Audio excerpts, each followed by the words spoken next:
This is on imagination. All right. I feel fucking fantastic. I understand what's going on. Like, I understand more of what's going on. I have been talking the truth for so long that when I don't speak the truth, I can feel it. I can feel truth. And I now have learned so well what the truth feels like that before I even say things, I can feel it. And now I know the difference between, well, that's a feeling of truth and that's a feeling of false.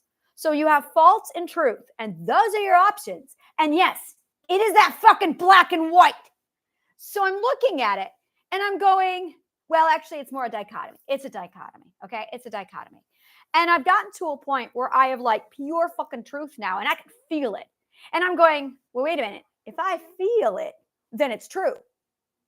And then I can see the logical code to prove that it's true. And then the math and the physics goes poof. And I go, oh, okay, yeah, all right, this is true. So I have been doing this now for so fucking long that when I feel something, I know, oh, this is going to be true because I know the feeling of truth. So when I get the feeling of magic and I know, oh, that's truth, because it wouldn't feel the way it feels if it weren't. So now I'm looking at this massive back picture of where everyone is and what's going on. And I went, oh, that's so now I understand the next level of the big picture. So there's the big picture and then there's the next level.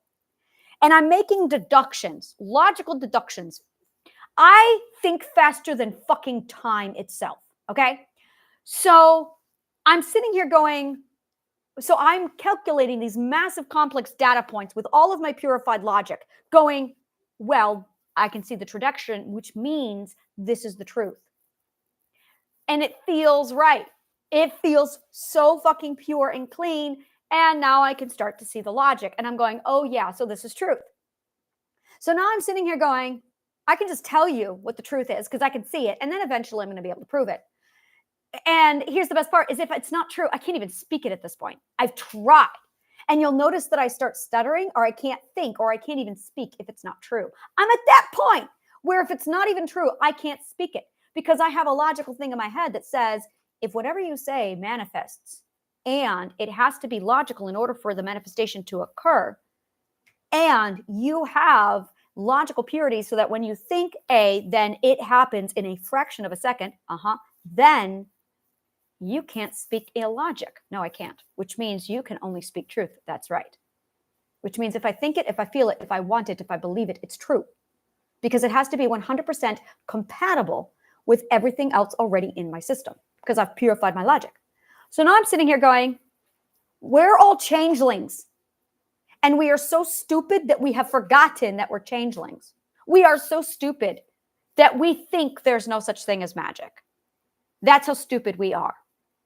That we are ignoring all the signs that there is magic here. Holy fucking shit. There is more evidence of magic than you would believe. And now we've got the stupid people who have convinced all of us that there is no such thing as magic. Now, there's a whole lot of people who can also feel the magic, but they don't understand it because they're idiot savants. And I'm going, wow, fascinating.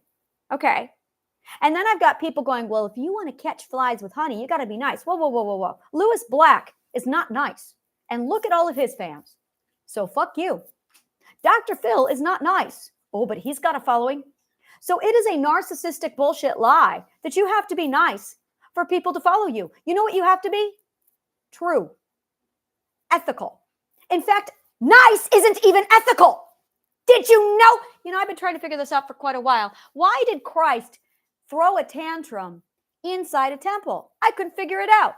I couldn't stop looking at that little anomaly. Hey, dumb fox, your perfect Christ had an angry tantrum where he beat people in a temple. And I'm looking at him going, but he's ethical. What? And I've been trying to figure out the logic for this. And it occurred to me, because nice isn't ethical. Good is ethical. Nice isn't ethical. Nice is slavery, obedient, submissive slavery. That is what nice is. Nice is obedient slavery. And I'm sitting here going, wow, they are so stupid that they don't even know that nice is slavery. It's actually consensual slavery. Dumb fuck. So if you're nice, you are a good slave. and you're too stupid to even know it. And I'm looking at that going, wow, nice is consensual slavery. Prove it wrong. Good luck with that. So I'm looking at things like that now, going, nice is consensual slavery. And that's why Christ was all pissy in that place. And I'm going, all right, so it's not unethical to be angry. It's not unethical to be pissed off. It's human, because 10th ethical perspective. So I'm looking at all this going, fascinating. As soon as you have all the ethics, oh, you know when you're being unethical. And we value ethics more than being nice. But some stupid shit, probably the slave owners and the narcissists, convinced everybody that nice is obedient, is slavery, is ethical. And that's how they got you to obey. So now you've got a bunch of slave owners telling you to be nice. We need to stop being nice. Stop being fucking nice, dipshits. So I am as ethical as fuck. I am so fucking ethical that I got power that no one else has. And I'm going, yep, okay. So guess what? I can be as fucking debaucherous as I want because I know where the line is drawn when it comes to being unethical. And suddenly I'm looking at it going, well, if you speak truth, it's not a lie. If you speak truth, it's not a name calling. It's calling you out on your bullshit. That's the truth. The problem is, if you don't even know what truth is, how do you know if what you're being called is a name or your truth? If you call a liar, well, that is their truth. So they should stop being a liar.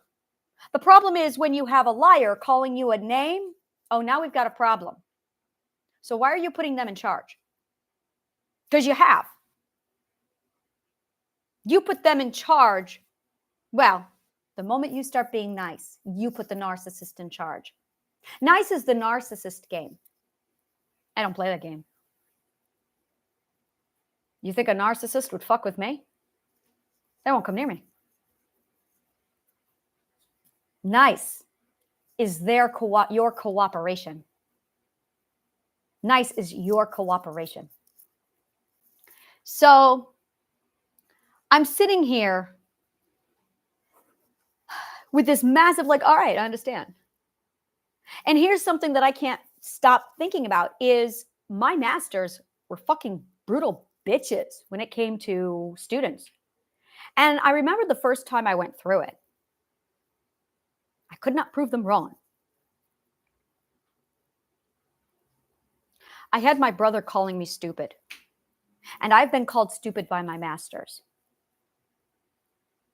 And there's a difference. And you probably do not know the difference.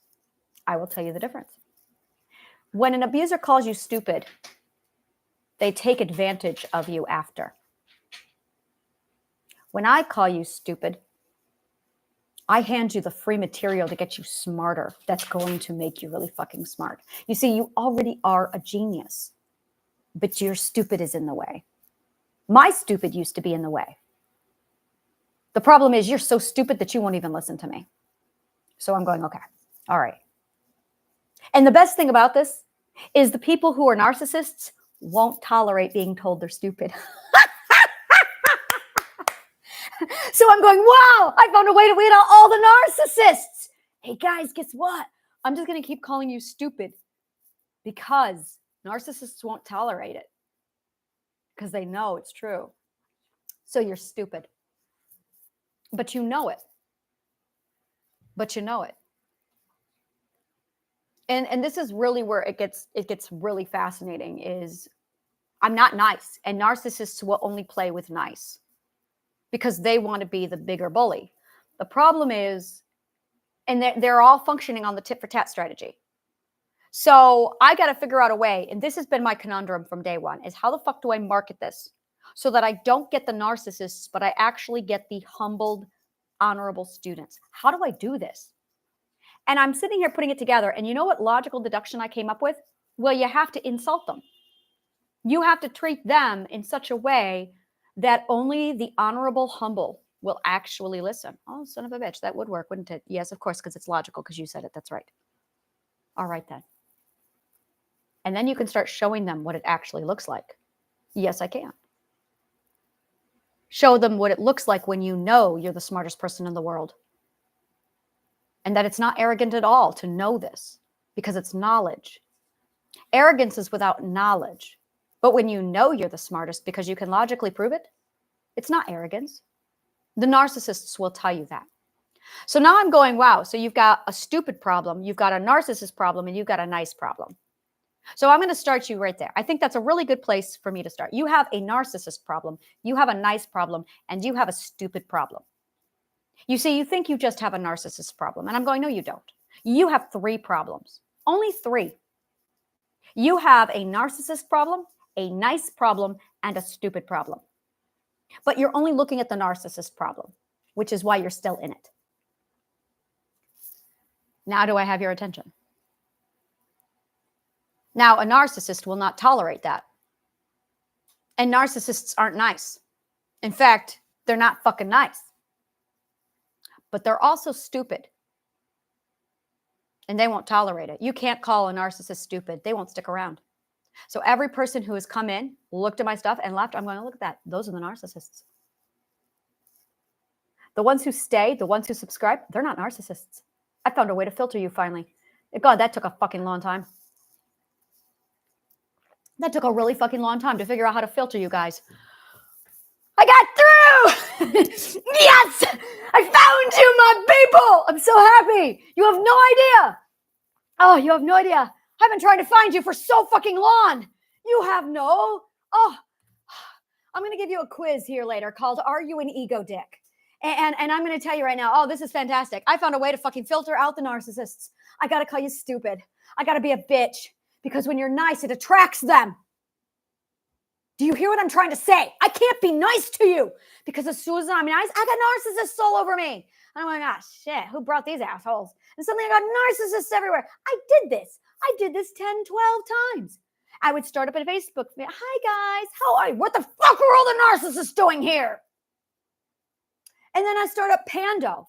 And sure enough, I started bringing in all these assholes. And I'm like, what are these fucking assholes? Oh my God, I was nice. I was nice. Damn it. Being nice is narcissist juice. Don't ever be nice. Now, to back all of my awesomeness up here, Dr. Aziz Gazipura wrote a book called Not Nice. So I'm not actually pulling this material from me. That's from him. He taught me this shit. Dr. Aziz Gazipura taught me this shit. Not nice. Go read the fucking book, people. It's on my reading list. All I did was accumulate my stepping stones, but you have to read them in the right order of operations to unlock what I've done.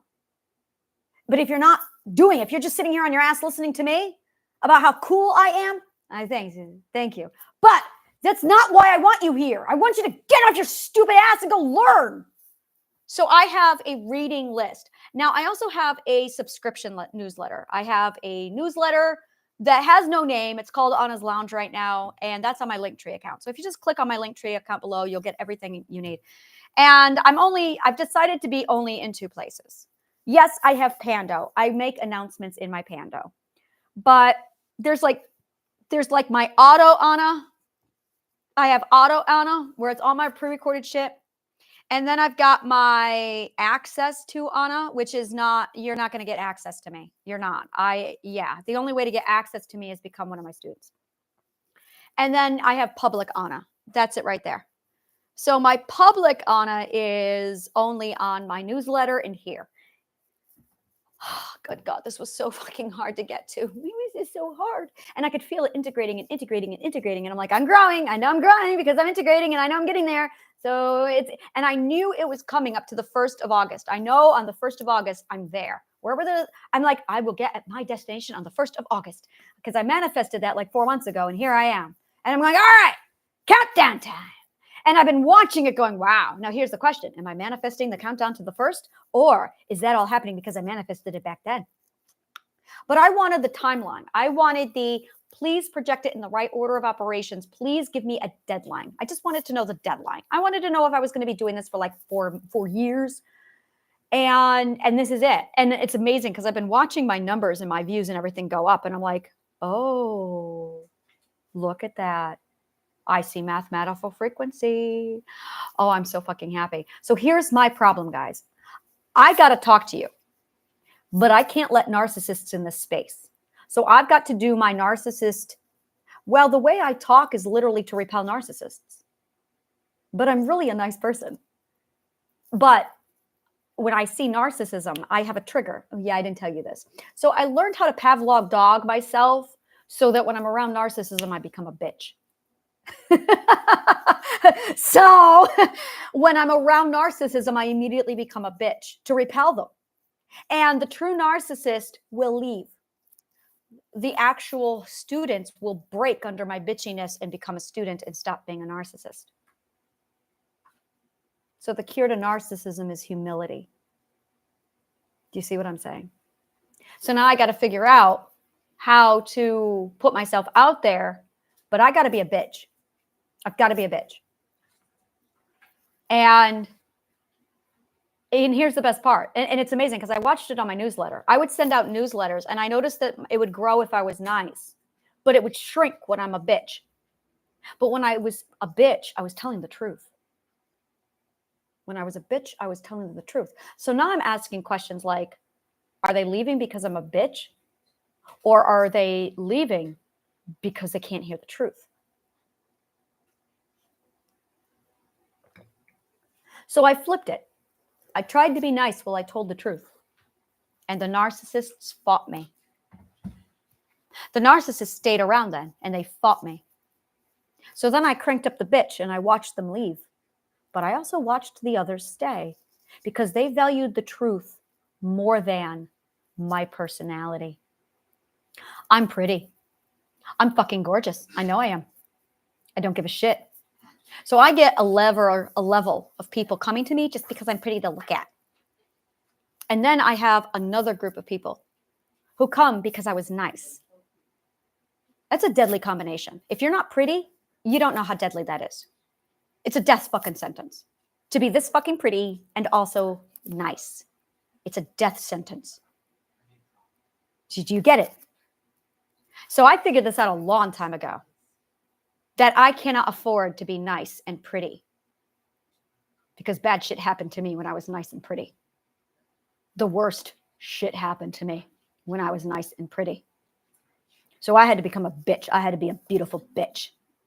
And I realized that I was still getting a level of asshole. A lot less, but nevertheless, a level of asshole. And I was able to actually rate a person's assholeness to my level of bitchiness. I also got to figure out how pretty I was.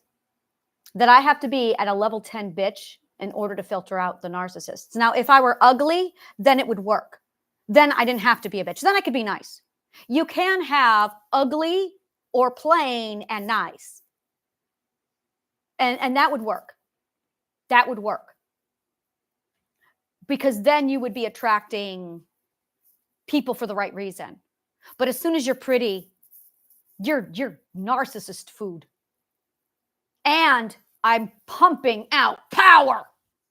So now I'm sitting here going, wow, I got this much power and I look like this.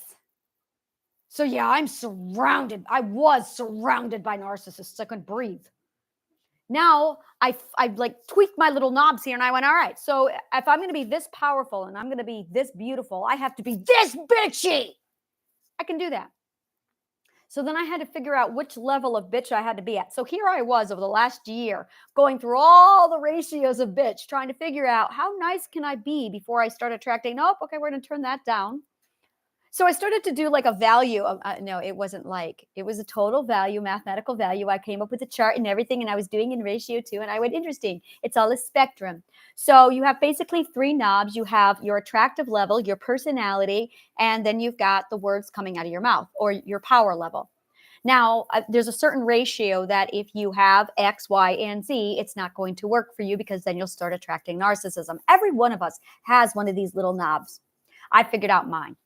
So I went, all right, I have to be really fucking bitchy. I've got to tell you recently that you're stupid. Because the minute I don't, we have a problem. Because the minute I don't, you start to think that you're something. Now, I got a lot of stuff on my end humbling me. Okay, every one of us has something humbling us, or you've eliminated it. Have you eliminated what humbles you? Probably, dumbass. Narcissists teach you how to do that. So one of the lessons you're going to have to learn is, did you remove your humbling tool, dumbass? I don't even want to get into this because when I start opening this door, I'm going to get really fucking pissed. So then I had this whole question of, is it unethical to insult people? Well, I am speaking so much truth that I've got this really awesome superpower. And I'm still being bitchy. But Christ was also bitchy too. Yes, he was. Christ was bitchy. Interesting. So being nice is not required. So what is nice? Oh, I had a lot of fun with that question. Why don't you figure out what nice is? So I studied nice, and it made me mad, real mad. So you have a humility meter inside of you, and you probably, because you're a dumb fuck, decided to get rid of yours because that's what narcissists teach you what to do. So you got rid of your humility meter. What I am is your humility meter. Your humility meter teaches you how much you have to learn. So here's the dumbass thing that you did. You probably destroyed your humility meter. You found yourself a nice, cozy comfort zone where you never have to grow, where you never have to be challenged. And then you probably fluffed it, because you're a dumbass, with self-care. But you probably did these stupid things while in the middle of a narcissist nest, because you're really stupid. So now you've got your narcissist nest, the same dumb fucks who decided to teach you to get rid of your humility meter. And then you went off and you built yourself a comfort zone and your self-care program right in the middle of a narcissist nest without a humility meter. Boy, are you dumb. So how do I translate that into, how do I dumb it down for you? Because I need to. So here's how I'm going to dumb it down for you. Your humility meter teaches you how much you have to grow. That is the quantity of required growth. You don't have one of those, stupid, because you've dumbed yourself down to the comfort zone with self-care in the middle of a narcissist nest. Instead of removing your stupid ass from the narcissist nest, you decided to just stay in the comfort zone without a humility meter.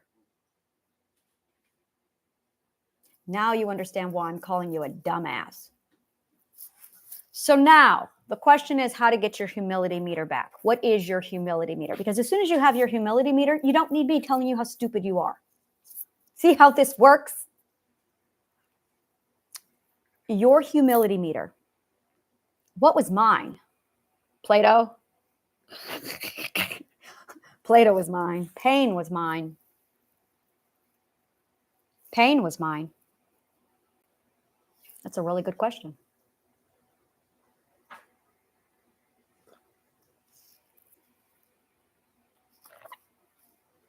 You see, this is a really weird position to be in because I'm a BDSM mistress, so I was never on that side of it.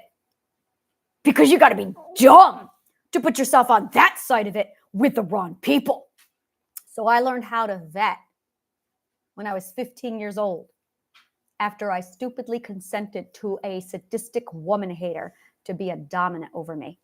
And I ended up in chains for 6 months, a slave to him, while he tortured me. So yeah, I don't submit to any human. So I had to figure out a different way to humiliate myself. Truth will do that to you. Truth, pain, being wrong. Being wrong will do that to you. Being wrong. Hypothesis will do that to you. Hypothesis will do that to you. You're not worried. I'm just going to maybe I should just turn all of this into a BDSM mistress-like area of, I'm going to dominate you because you really need to learn how to be humiliated. I could do this. I could totally go here.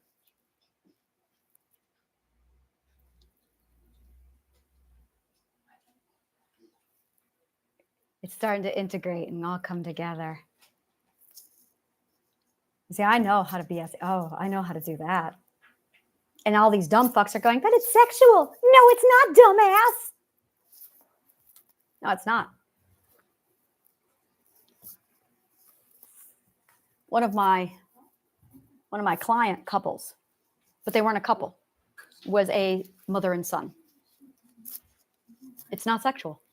You're stupid.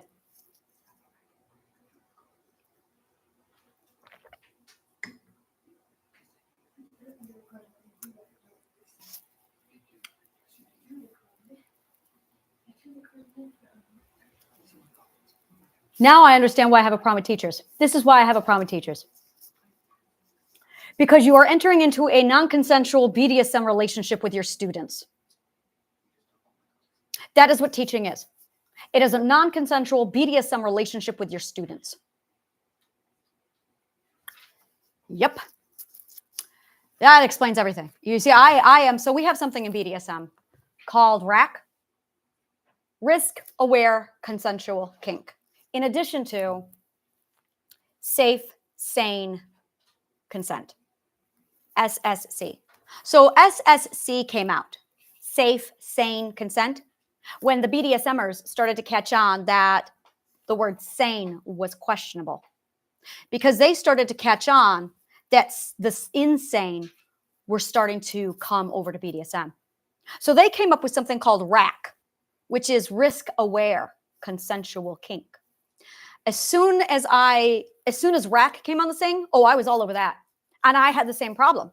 As soon as I started to, did I manifest this? I got to examine the evidence, because I've been in the Sing since 1995.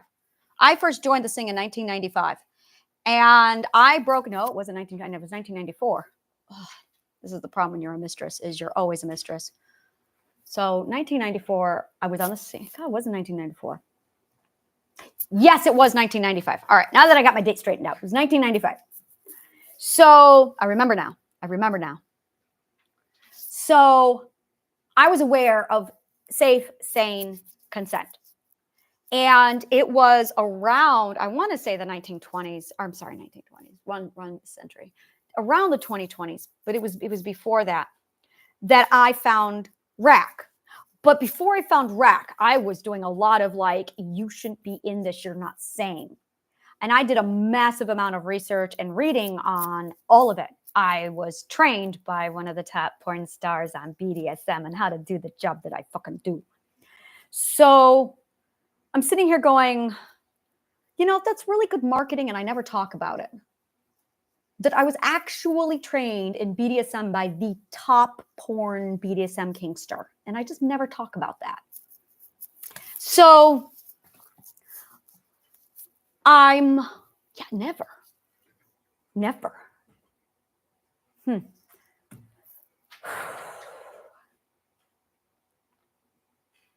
Yeah.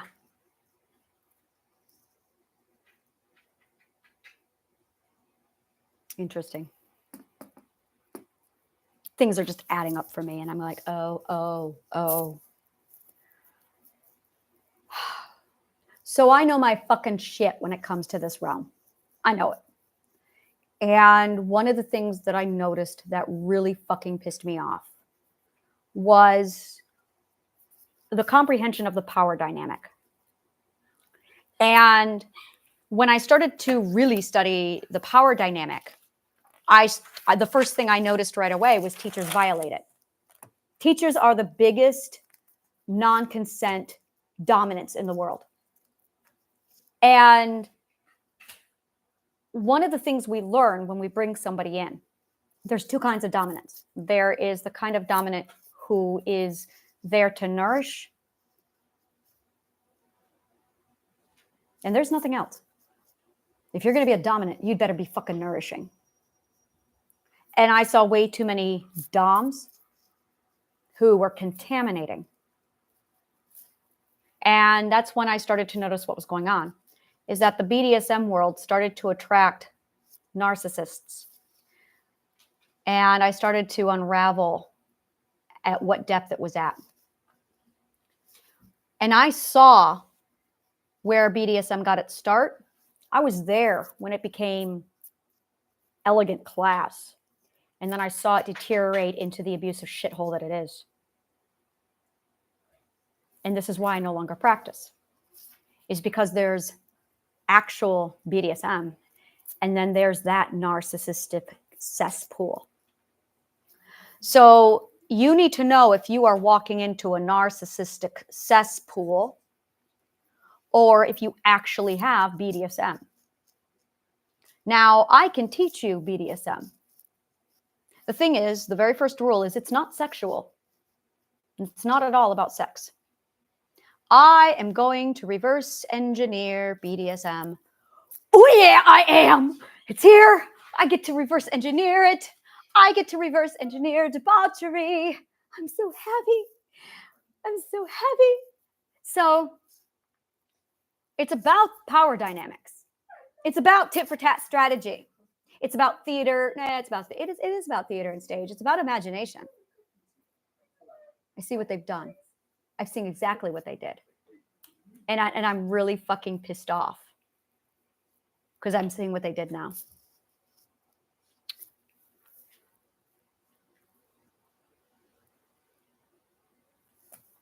Just need to take a step back.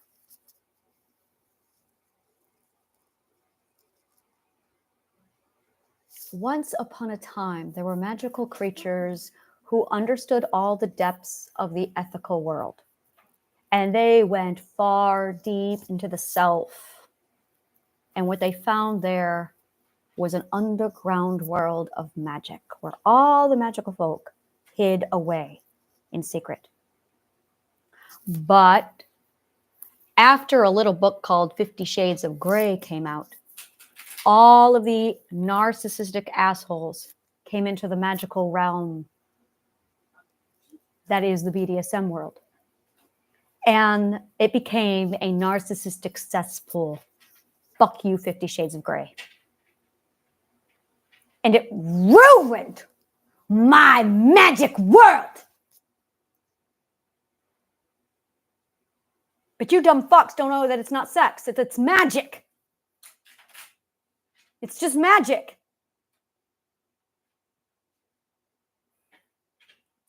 That's why some of us were furries. We're changelings. That's why some of us were goddesses. That's why we were called goddesses. It was our magical world. And we knew it. You didn't understand. I've been living there since 1995.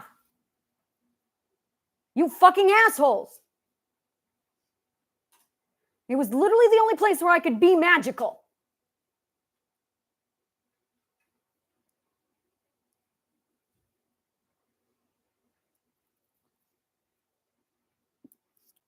And then I got a phone call from a friend who was beaten up and raped by a dom. And I went, what? Yeah, he came in and he punched me in the face. And I told him ABC. That's me censoring with kids in the room. And I said, I'll be right there. And then I had to spend an hour telling her that that wasn't BDSM. That wasn't BDSM.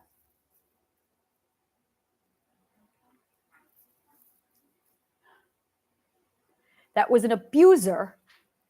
And the problem is, if you think it's BDSM, you're not looking for it everywhere else. And you've got to be.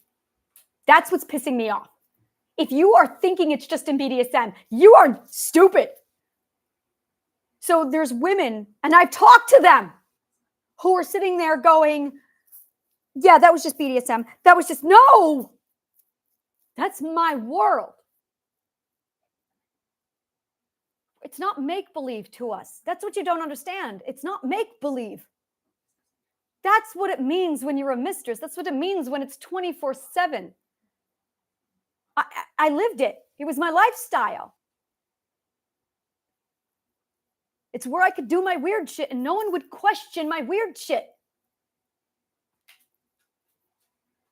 So, and every one of us has it inside of us. Every one of us is a BDSM kinkster. Every one of us. It's all the fourth level. It's the shadow self. And then you dipshits are walking around talking about the shadow self. Oh yeah, I got to do my shadow work. You don't even know what that means. don't even know what that means. I have a dungeon. I was building my first dungeon when I was 15. And you dipshits are walking going, I'm going to do my shadow work. Leather? Or do you go with the patent stuff? So I'm looking at all of this. You know, I couldn't figure out how she was going to come into it. I'm sitting here going, I got to integrate all the parts of myself. How the fuck am I going to put a BDSM mistress on this? And that's why I couldn't market it. It's because I'm sitting here going, I have to sell myself because marketing is you. But I got this BDSM mistress sitting here. And I'm going, oh, this is going to be fun, guys. How the fuck do I market this? And I got everyone, oh, you can't do that. Well, she's here. And Colin's just sitting here going, that's right, I am. And I'm just going, well, what the fuck am I going to do, Colin? What the fuck am I going to do, Colin? We're fucked. Because I got Sunshine Imagination Adventures, and she's fine. And I got Bergen who drinks my beer, and he's fine. Everyone loves Bergen. Everyone loves Bergen too much. I talked to my friends. You know, one of my friends has been my friends for 22 years. So to say she knows Bergen is an understatement. So I healed. I haven't talked to her since I integrated, and then I integrated, and I'm talking to her, and we're going over. Oh my God, I had no idea it was an altar, and she's met all of my people. She knows my people. So it was really fucking weird being on this side of it. You have no fucking idea. Multiple personality disorder is the weirdest fucking thing in the world. I have memories of me flirting with her, but it wasn't me. It was Bergen. And I have memories of all my other people watching me. And now I've got memories of me. And I'm just like, it's weird. The whole thing is just fucking weird.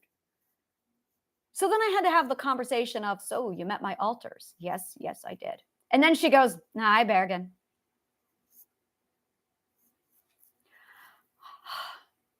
Okay. So then I got people saying things like, you just got to be yourself with marketing. I had multiple personality disorder. I know all the parts of me. This is not going to be something I could just not do. So I'm trying to figure out a way that I can do everything I need to do with a BDSM mistress in here. And that's really what this is all about, is how the fuck do I do marketing on this weird ass topic with a BDSM mistress present? And then I just realized something. This is what I realized. There is no one in the world who knows how to teach better than a BDSM mistress. Because that is how you fucking teach. Because I learned that from Plato. That's right. I learned my BDSM from Plato. God, I wish I was joking. But I did. Yeah, I did. So I'm going, all right, platonic. I'm saying it. Platonic BDSM. Oh, yeah. Okay, all right, I got this. Oh, yeah, that's what this is. Platonic BDSM. I'm going to teach you how this is done. Platonic BDSM. Oh, God, the irony. This is like the most beautifully ironic thing in the entire fucking world. I love it. So beautiful.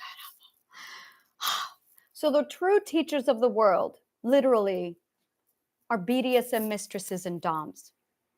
They know how to teach. So I went through a vetting process. Yeah, this makes sense. See, I felt it when I went through with Plato's work, and I'm like, oh, I am his little bitch. I understand. I have to be submissive to you. In fact, it's in the fucking ethics. Twice. Be submissive, you little bitch. I may have written it in there when I built the logical code. That does sound a lot like me. Just saying. I may have tweaked it a little bit. Oh, I know I did, because that's got me written all over it. Be submissive, you little bitch. That's the 12th one. When I go poo into the wormhole of 1,000 possibilities, it will break the known universe. Also, it will probably smell like poo. Oh, no. Whatever this card is, I need it in my life. A trans-dimensional litter box materializes. What is this? Exploding kittens. I've heard of this game. Now it has my attention. One more time. When I go poo into the wormhole of 1,000 possibilities, it will break the known universe. Not unless there's a catch-22. The catch-22 will stop that from happening. That's why we have catch-22s. Catch-22s exist because people manifest lies. So when you manifest a lie, a catch-22 is there to catch it. So you can't break the fucking universe. But boy, is it going to hurt until you break the fucking universe. We're breaking the fucking universe. That's what's wrong with the world today. You've broken it. Because you've manifested it, dumb witch. I hope your spell work is up to par. No narcissist would ever allow himself to be submissive. You won't allow it.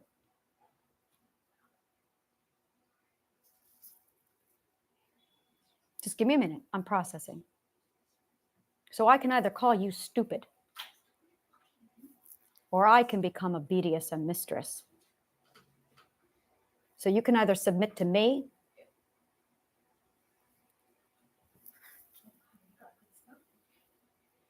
or I get to call you stupid. But if I'm sitting here calling you stupid, that just makes me look like a bitch now, doesn't it? But if I'm a BDS mistress calling you stupid, now you'll get the lesson. Because now you're not taking it personal, now are you? This is platonic BDSM. It's a thing. I made it. It's awesome. I named it after my master, Plato. Interesting. Very, very interesting. I know how to market this. And the best part about this is I have this massive need to do BDSM.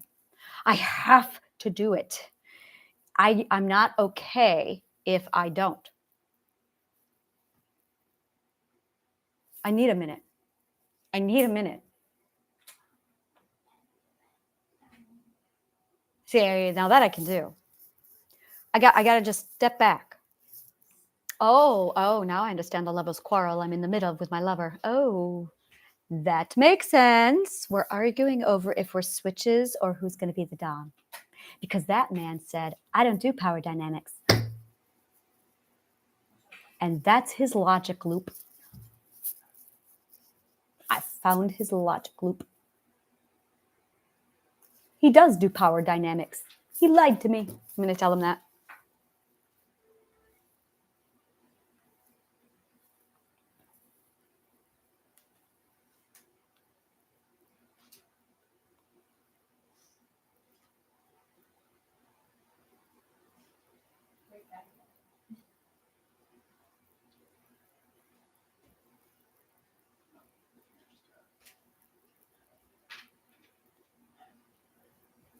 We are having a debate over the definition of the word lied. We do not agree on its meaning. So I have to put lied to clarify that we don't agree on the word's meaning, which is a really great communicator to say, I'm using a word that you probably don't know the definition to, but also I don't even know the definition of it. So then you can start communicating to your partner when you're speaking something honestly and when you're not. And then you can start to learn what it feels like, because now you're using a hand signal, just like in music. Do, re, mi, fa, sol, la, ti, do, do. It's a visual so that you can see.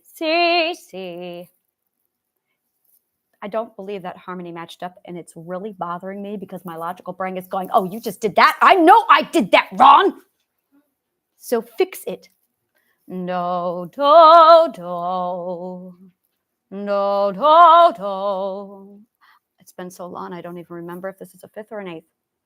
It's been a very long time since I've done music. My piano doesn't work. I have my piano, and I can't play it. And that would tell me, like that would put my brain back to where it needs to be. I need to be recalibrated to the right tune.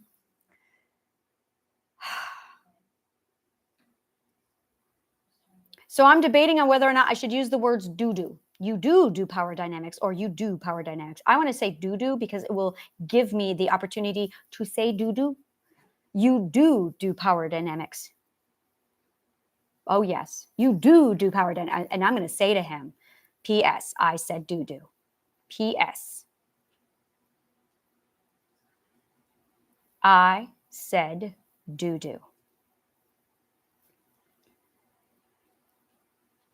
Like I'm 5. There. That's it. I found his logical fallacy. There. That makes sense. Oh, I've been looking for that thing. Just give me a minute. It just cleaned it right out of my head. And the whole thing went, and I went, oh, yeah, all right. So I'm cleaning my logical code now. Oh, just all right. Evidence. Where does he do power dynamic? Oh, no, he totally does. Oh, yeah. Oh,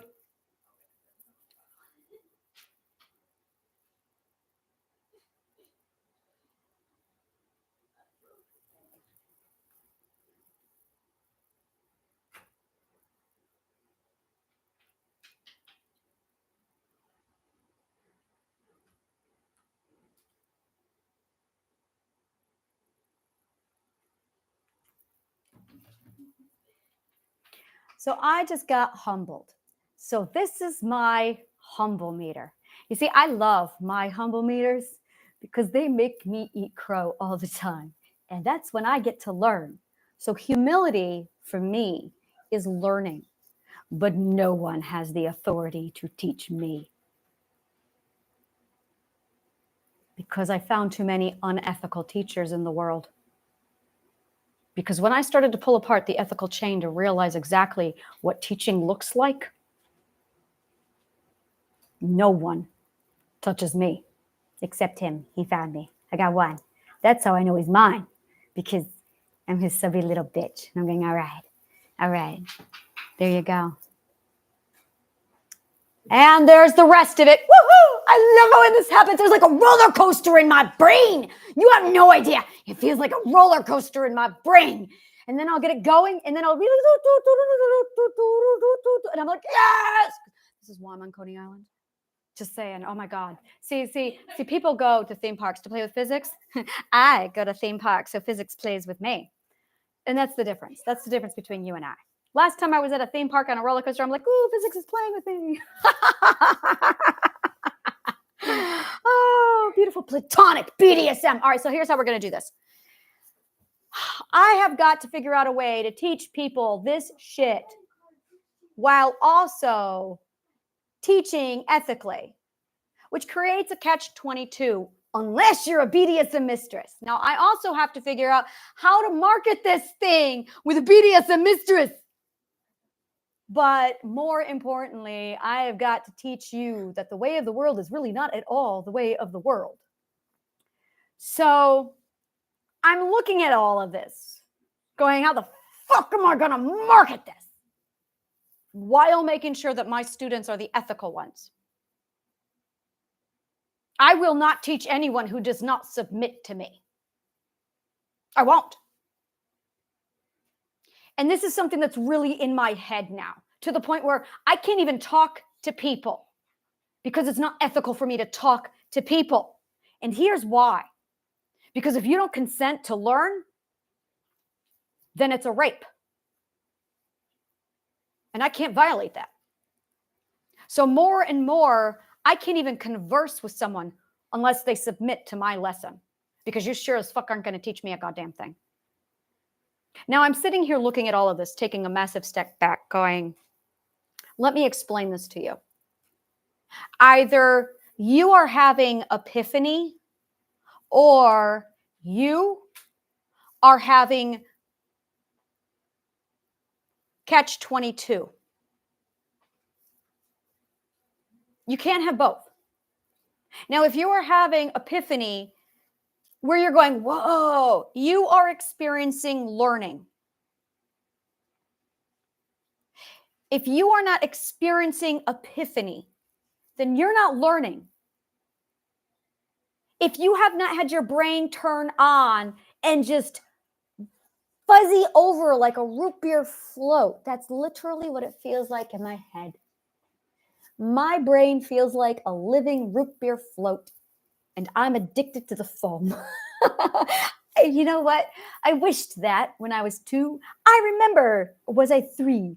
I remember wishing to be like a root beer float. I remember this. Like I said, stuff's about to get really fucking weird. So that's exactly what it feels like. Why bubbly? Because that's what it does. That's what the foam is. It's bubbles. Your personality is bubbly. My personality is bubbly, unless I'm calling you stupid.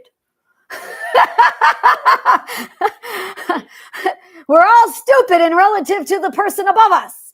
That's good. You want to be stupid in relative to the person above you. But here's the problem. If you don't even know you're stupid to the person above you, how stupid do you think you have to be? That's a really good riddle. How stupid do you think you have to be? Ooh, that's a really good riddle. I got to write that down. That's going on the internet. TikTok. That's where I'm going to put all my Anna-isms. TikTok.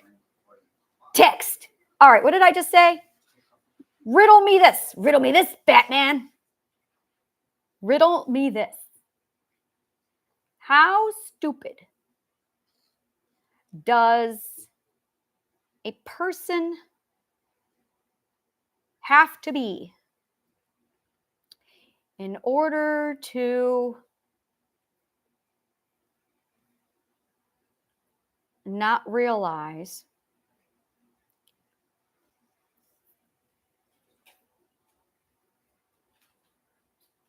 oh, I almost hear it. Oh, I can hear it.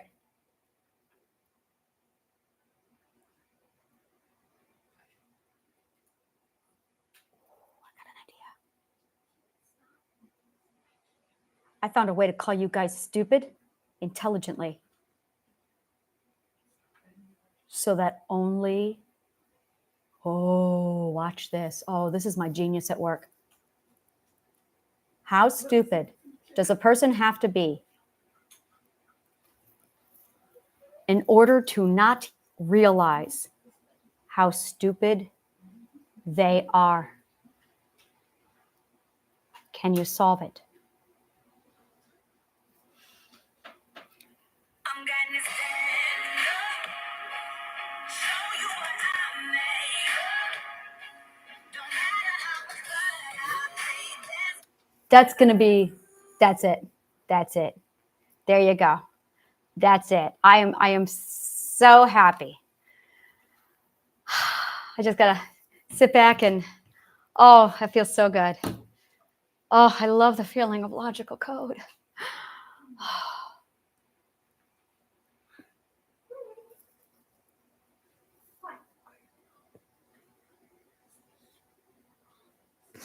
It's this feeling of just pure light that goes right through me every time. And it's so beautiful. And then it shoots up my spine and I feel like 30 times more powerful. And then it goes right through my brain and I just feel my whole brain getting an upgrade. And I just did 2 things that just tipped the scales. And I just reverse engineered it when I did it. And I went, oh, I just reverse engineered. What do we even call this? Leveling up in magical power. I just reverse engineered how to level up in magical power. I'm going to write that down. I just learned. I just reverse engineered. Oh, it burns. It's a good burn. It's a good burn. How to level up in magical power. You have to tell the truth. And I mean the deep truth. The more truth you tell, the more powerful you get.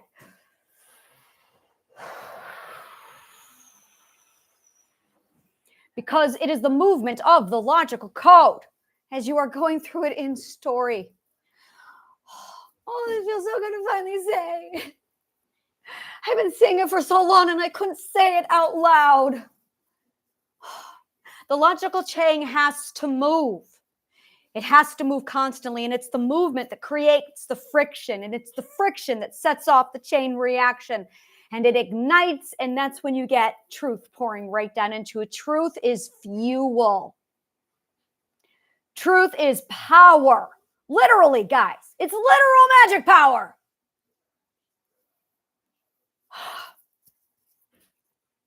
And I'm at a point where I can feel it like powering my body, and I'm like, oh yes. So a logical code sits inside of you that literally blocks your power from flowing. So imagine you got a branch in your radiator. You got a branch in your radiator, and you got to pull out your fucking branches. And some of you have a fucking tree in your radiator. You got a tree in your radiator. You don't have a branch. I have a branch. I just took out a branch. My partner's like, I don't do power dynamics. Ron, oh yeah, you fucking do. You do. Yes, you do. Now I understand. Oh, now I understand. God, I need a minute. This is like, oh, my brain. And see, here's what's going on in my brain. Let me see if I can break it down for you. I'm in the moment of actually having the level up. All right. In addition to this really awesome leveling up, I'm going to do it. I'm going to do it exactly like they do it on Dragon Ball. Give me a minute. In about 6 months, I want a full Vegeta. Oh, yeah, no, totally. I'm totally doing a Vegeta, guys. You have no idea what's coming. Like I said, weird fucking shit. Just wait till we all have dragon fruit. Because I want it. Because I said so. I watched a lot of One Piece. Like I said, the world's going to get really weird here soon. So I can feel it leveling up. And as I'm feeling it level up, I also can feel the integration. So now I got like my BDSM mistress is like totally here 100%. I'm like, hi, all right, now hi. So I'm here now. And I'm like, all right. See, I was the part that you were rejecting all this time. I know. Why? Very good question. Let's do the shadow work. Why? Why was I rejecting Kalon for so long? Yeah, I really don't know. Let's dig into this. Why? Now, I had no problems accepting my hippie vegetarian, who's now almost a vegan. No, really, I am a vegan now. I have not eaten. I got to think. Oh my God, pizza! No, I can't do it. Oh no, that was the line, guys. That was the line. No, I can't give up pizza. No, I can't do that. How the fuck am I going to do vegan pizza? It's New York City. I'm sure it's here. I'm going to cry. You don't know. I love my pizza. I don't want to give up my pizza. It's my favorite thing about New York. I can't do that. No, my ethics are conflicting with my New York pizza. I need a minute. I don't want that to happen. I love my New York pizza. Oh, what if I lose pizza? I don't cry over men. I cry over lost pizza. That's one of my favorite things about my city. Oh, what am I going to do? I need ethical cheese, guys. I need ethical cheese. What if animals could talk? Oh, they would solve everything. Fortunately, I was 4 when I wished for that. Oh, animals are going to talk soon. I already did decode the cat language. I can speak cat. Watch this. That means come. I studied Dr. Dolittle. I was very influenced by Rex Harrison.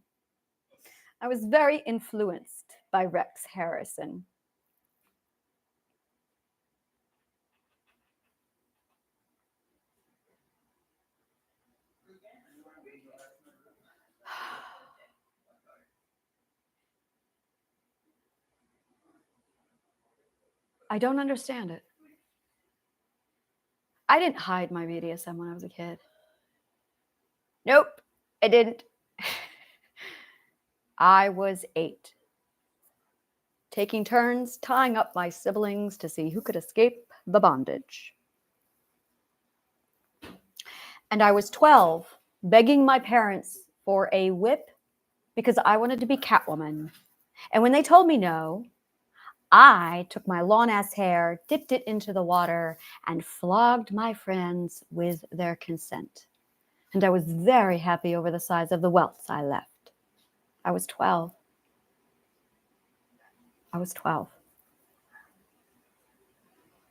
I never went into your society. BDSM is not sexual. You made it sexual. And then you banned your children from it. But it wasn't sexual because I did it when I was 5 and 8 and 12. It was not sexual. Somebody somewhere made it sexual. And then you forgot that it's not sexual. And I remember hearing what my parents said.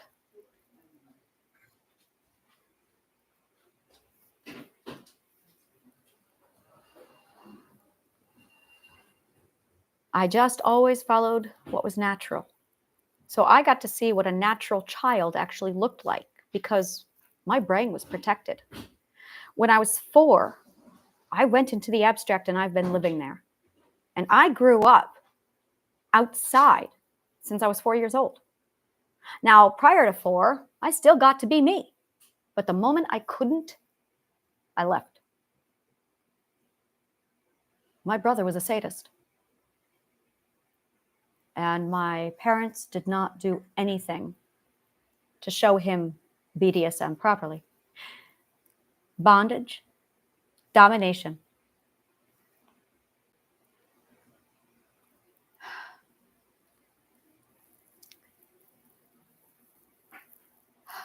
Submission, masochism.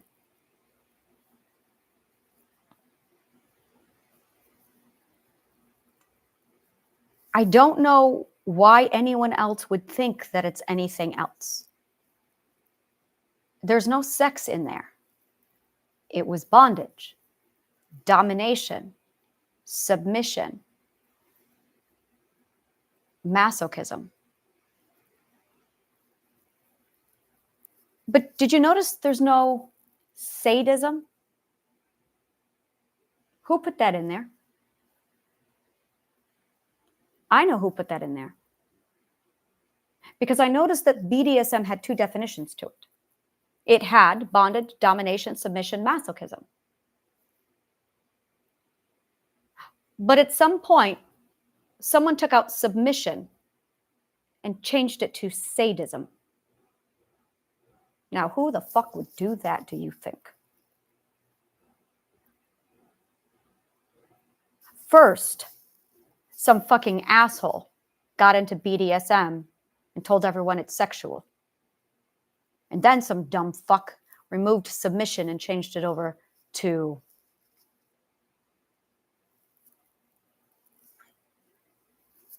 sadism. You made a monstrous mess of BDSM.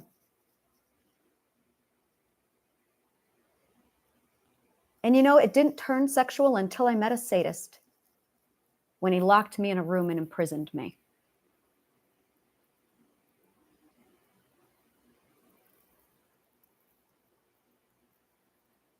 I was 15. I was doing what was natural, but he wasn't. He wasn't natural at all. He wasn't natural at all. It's not natural. Do you hear what I'm saying? Narcissism isn't natural. So where does it come from? That's man-made, because nature doesn't do that. And that's what I've been trying to scream ever since I saw the print. I couldn't figure it out. Oh, it drove me crazy. I know what nature looks like. But narcissism isn't natural. Where did it come from? It's not mine. So what is it? Well, the only time I've ever seen anything like that is from man, which means it was made by man. which means it's a weapon of war. In fact, it is exactly like a weapon of war. It looks identical to one because I've studied weapons of wars too. And they have a very, very specific psychological footprint. And I'm looking at it going, you have a psychological footprint of literally a weapon. And then there's a psychological footprint of nature. And that's what I've got. I have two psychological footprints, nature and weapon. Then you tell me what the fuck these are. Because I don't understand that. And I can't understand it. Which means some asshole got a hold of the logical code. Someone fucked around with the logical code. Because I can see the logical code in every little stupid one of you. And it's not mine. And I'm looking at it going, I know logical code because I build shit with it all day long. What are you? Because you're not natural. I know natural. I'm made natural. What are you? What is that? It's not mine. That's got weapon on it. That's that word. Oh, I know that word. Weapon. Why is it in your schools? Why is it in your parents? Why is it in your teachers? What the fuck are you guys doing? This is why I mean when I said I came back and it's Lord of the Flies. I haven't been able to figure this out.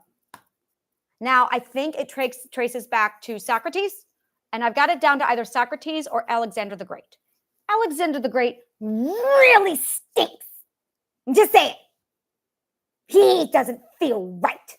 So I don't like Alexander the Great, but there's something really fucking fishy about him. Like, ooh, you have no idea. Oh, I have a lot to say about Alexander the Great. It's all dirty and disgusting, and I can just feel it, and I'm pissy. In the meantime, I'm looking at Socrates, and I'm going, that's a whole lot of fishiness happening too. There's a lot of sick shit happening around Socrates. And I'm going, something's going on. And then I notice over here with Christ, and I'm like, now something's really going on. Because I got 3 anomalies now, except they all match. And I'm going, interesting. So now I got Christ, Socrates, and Alexander the Great. And I'm going, you all match. Something's up. Something's up. You know where you all match? Rome. Rome is the common denominator. See, that's the kind of shit I do. I write down Rome is the common fucking denominator.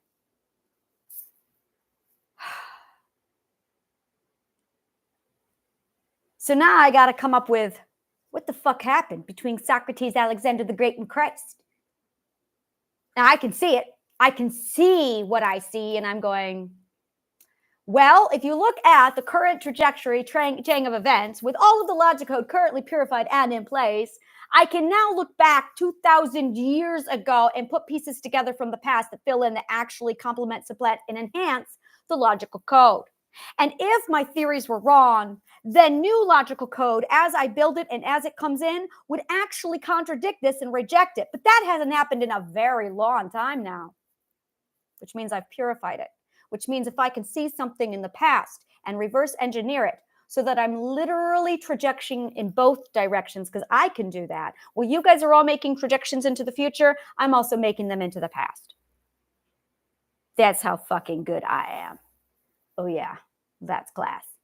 So I'm sitting here constructing the future while I'm also constructing the past. And I'm waiting for the logical code to contradict each other, and it hasn't. But this is the best part. I found the loop, so it now goes all over again on itself, and it was flawless. Not a single logical fallacy. Now, where's that piece of paper again? When you have eliminated the impossible, whatever remains, however improbable, must be true. So magic is real, and we're a bunch of changelings.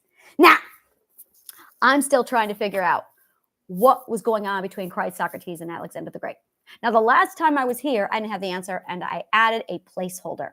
So now I get to see if I can make the calculation this time and remove the placeholder. Let's see if I can do it. I feel commentary, like I'm golfing. And the field's gone silent. And she's assessing the hole. Do you think she's going to pull out the 9-iron this time? I don't know, John. Let's watch.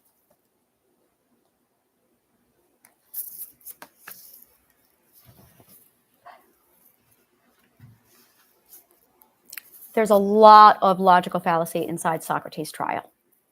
That much logical fallacy means someone doctored the books. When you have that much inconsistency, the only logical explanation is someone got sloppy with the records. Why? Because it was a false, which means Socrates' trial did not happen, not the way we think it is. There is garbage in Socrates' trial. So the real question is what actually took place during Socrates' trial? More importantly is the question, why would they want to cover that trial up? Now that I want to know. Why did they want to hide Socrates' trial? Occam's razor. The 12 ethics. Because they were eliminating the 12 ethics from the history books.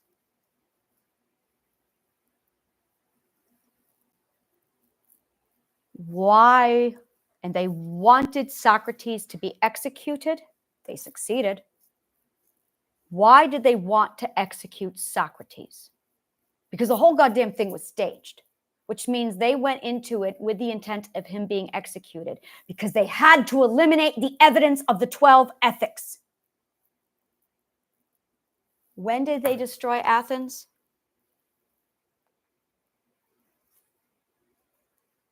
No, it was something else. The Arcana. No, they didn't care about the ethics. It was a witch hunt. He did the miracles.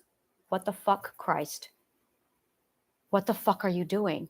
They were all over the place. This is where I'm looking at it going, Christ was really stupid. Why that doesn't make any logical sense. Pause everything. How would you have the ability? You did not study the theory. You trained, but you didn't theorize. Christ cheated. Oh, I wonder if he stole the... Oh, he cheated. No, that's unethical. But he didn't study it. But he was able to make those projections. Why not that one? Unless he did it on purpose. Which that 100% goes along with Judas. He did it on purpose. He used...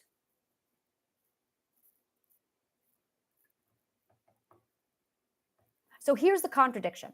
If you have that kind of wisdom and you're living during the Roman Empire, you don't show your magic. You don't show the magic. Because as soon as you start to study the history, you will know. Because you're sitting here weaving time. So I'm sitting here weaving time forward and backwards. Well, my present, your forwards. And you're building it. So now you can see history as it really happened.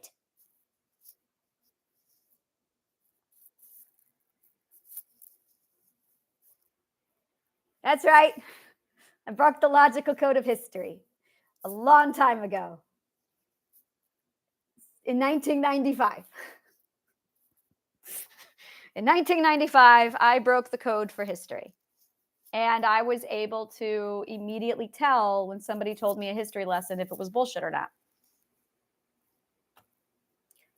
So when I was building history and putting the actual story back, everything made sense. Holy shit, did it plug everything in? And all of history went, okay, everything is a nice row now. Thank you. By the way, real history takes 2 hours to learn. Just 2 hours. All of history takes 2 hours to learn. My daughter got that lesson. It was really funny, 6 pages and 2 hours. And she went, wait. Yes. Did you just give me all of the history lesson in 2 hours? I did. And she's just like, I learned everything. Yes, you did. I should give it to you guys. Honest history lesson in 2 hours. And you'll have, well, you will not have the Asian. I have not done, I don't know what the right word is. I'm sorry. I don't know what the right word is. I have no idea what to call the eastern side of the planet. So when I think that's just it, east and west. I think that's probably the best way. Because I can sit there and I need to do this, like a map, and then I will draw a circle around all the areas I studied, all of them. And if it's outside of that region, I can't answer. I have no idea. It's a different planet to me. It's a different planet to me. I wanted to study the Roman Empire, but I'm ancient Greek educational system. So I'm an ancient Greek educational system who studied the Roman Empire, all of it, right down to how it's influenced you to this day. That was my thesis. I wanted to know how the Roman Empire has influenced us to this day. That was my thesis. This is my thesis.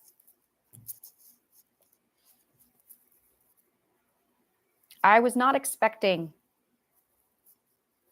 all of this. I was not expecting their lies. I was not expecting all the bullshit they did. I was not expecting any of it. And the more I studied on the Roman Empire, the more I studied on the 12 ethics.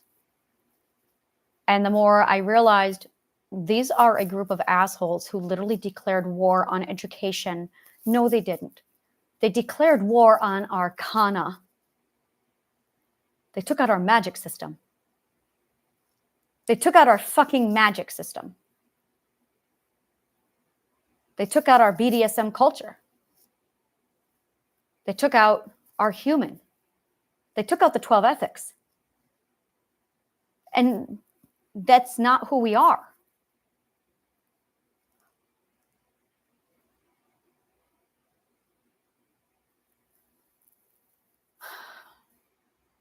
So when I started to study early Rome, I noticed that there were more anomalies than I could even account for.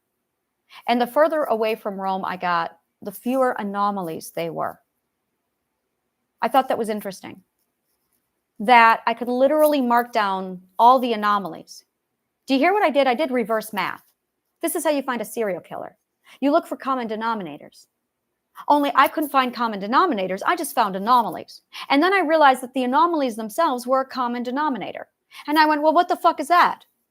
The anomalies actually have a common denominator. So I put everyone together. I accumulated everything. And then I stepped back and, hey, if you are an FBI agent watching this, I want you to do that with your anomalies. Every anomaly you've ever had in any case, compare the common denominators of all your anomalies and you'll find more killers. So I'm sitting back looking at everything because I know how to look at two sides of the mirror. And I'm looking at anomalies. And I noticed that there was a hot spot right on that Rome. And I went, well, that's interesting. That's really interesting. It was fascinating to me. So I went as far away from Rome as I could in my brain, because ancient Greek. And I went Norway and Ireland.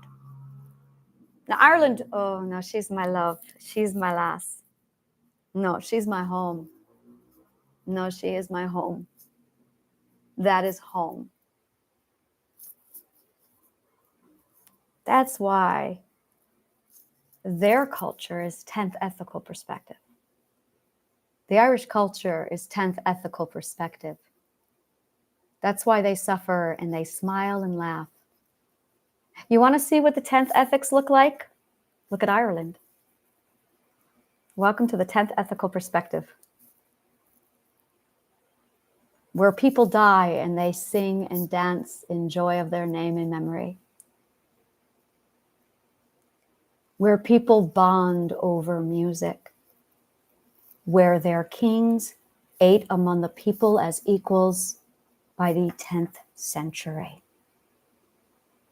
Welcome to the 12 ethics.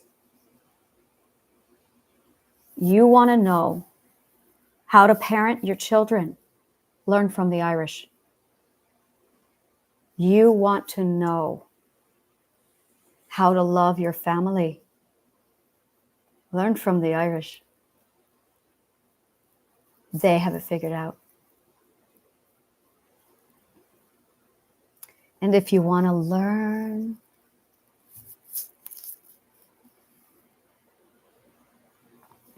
how to learn from the ancient Greeks. They knew knowledge. If you want to learn how to lead, you look at King Solomon. Now that is my role model. Every time I have a decision to make, I'm now going, what would Solomon do?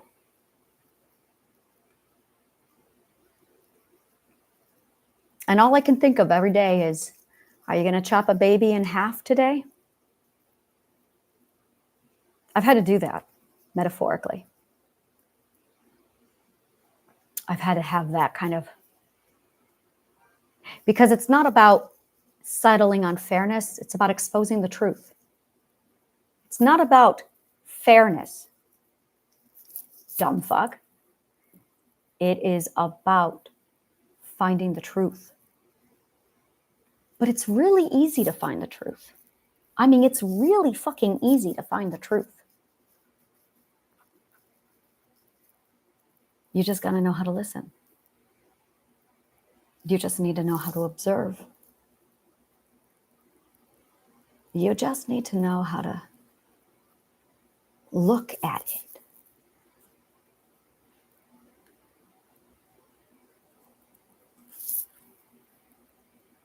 That's what logic is. The science of looking at truth with your mouth shut while you know you're stupid.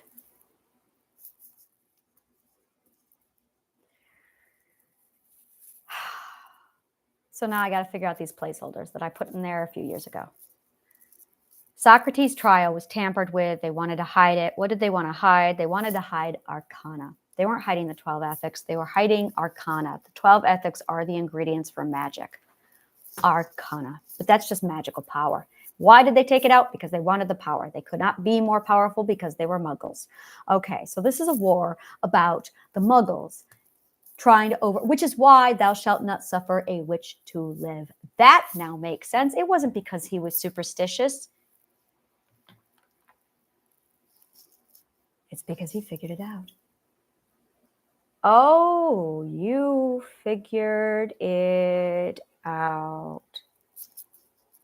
I was looking for you. King James figured it out.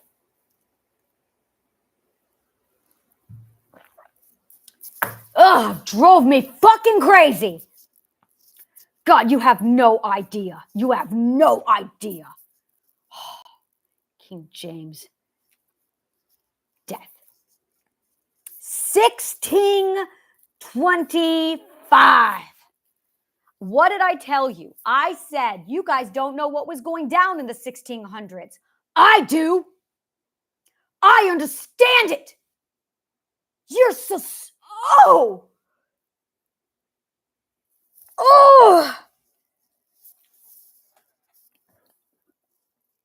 Just give me a minute. I love rewriting history because when I rewrite history, I get to figure out what really happened. Now I get pissed. Give me a minute. London, 1608. Oh, shit. 1652. So 67 and 61. 67 and 61. And 1667, 1661. Oh, I was looking for that. 1566. Oh, this is so beautiful. Oh. All right, let me walk you through it. This is what happened.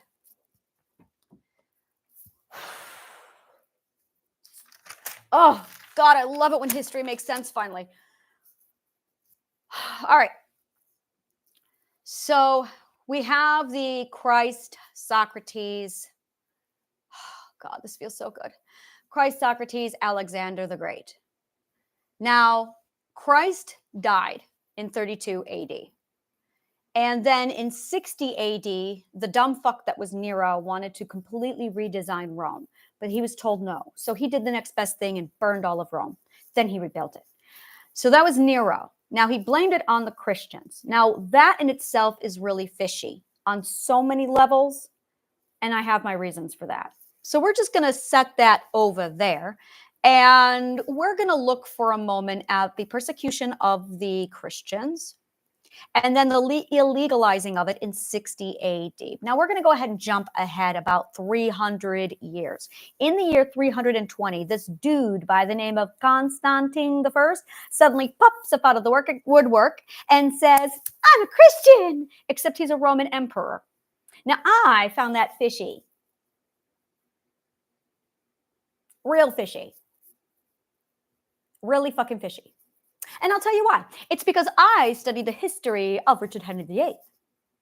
And I'm sitting here looking at Richard Henry, and I'm going, I watched how he converted from Catholicism over into, what is it called? That stuff, the next religion, Lutheranism, Protestant. And I'm looking at it going, He wanted to divorce his wife so he could have more sex and have babies that he can't have because he was a diseased fuck. Okay, I understand. So he used the religion to change the laws. All right, so you use religion to change the laws. You use religion to change the laws.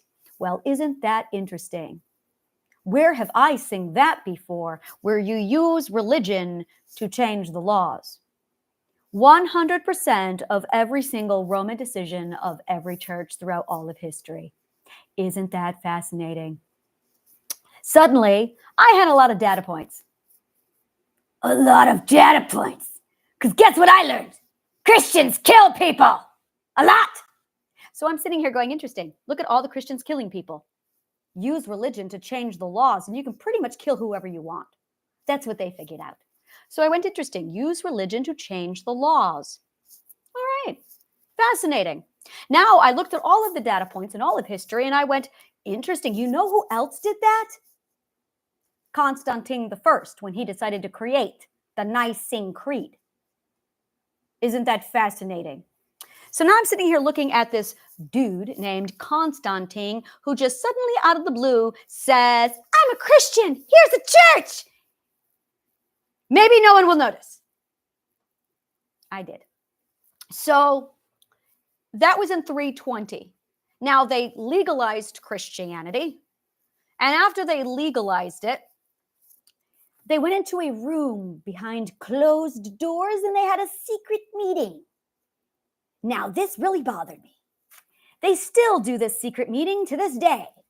And I went, well, that's interesting because I've seen that kind of a secret meeting. It happens every time they vote on a new pope. And I thought, what goes on behind those doors? More importantly, why is it being done behind closed doors? Why is it being done behind closed doors where you don't know what the fuck they're talking about until you see this little smoke come out to say, okay, guys, we're coming out now. What the fuck is going on behind closed doors?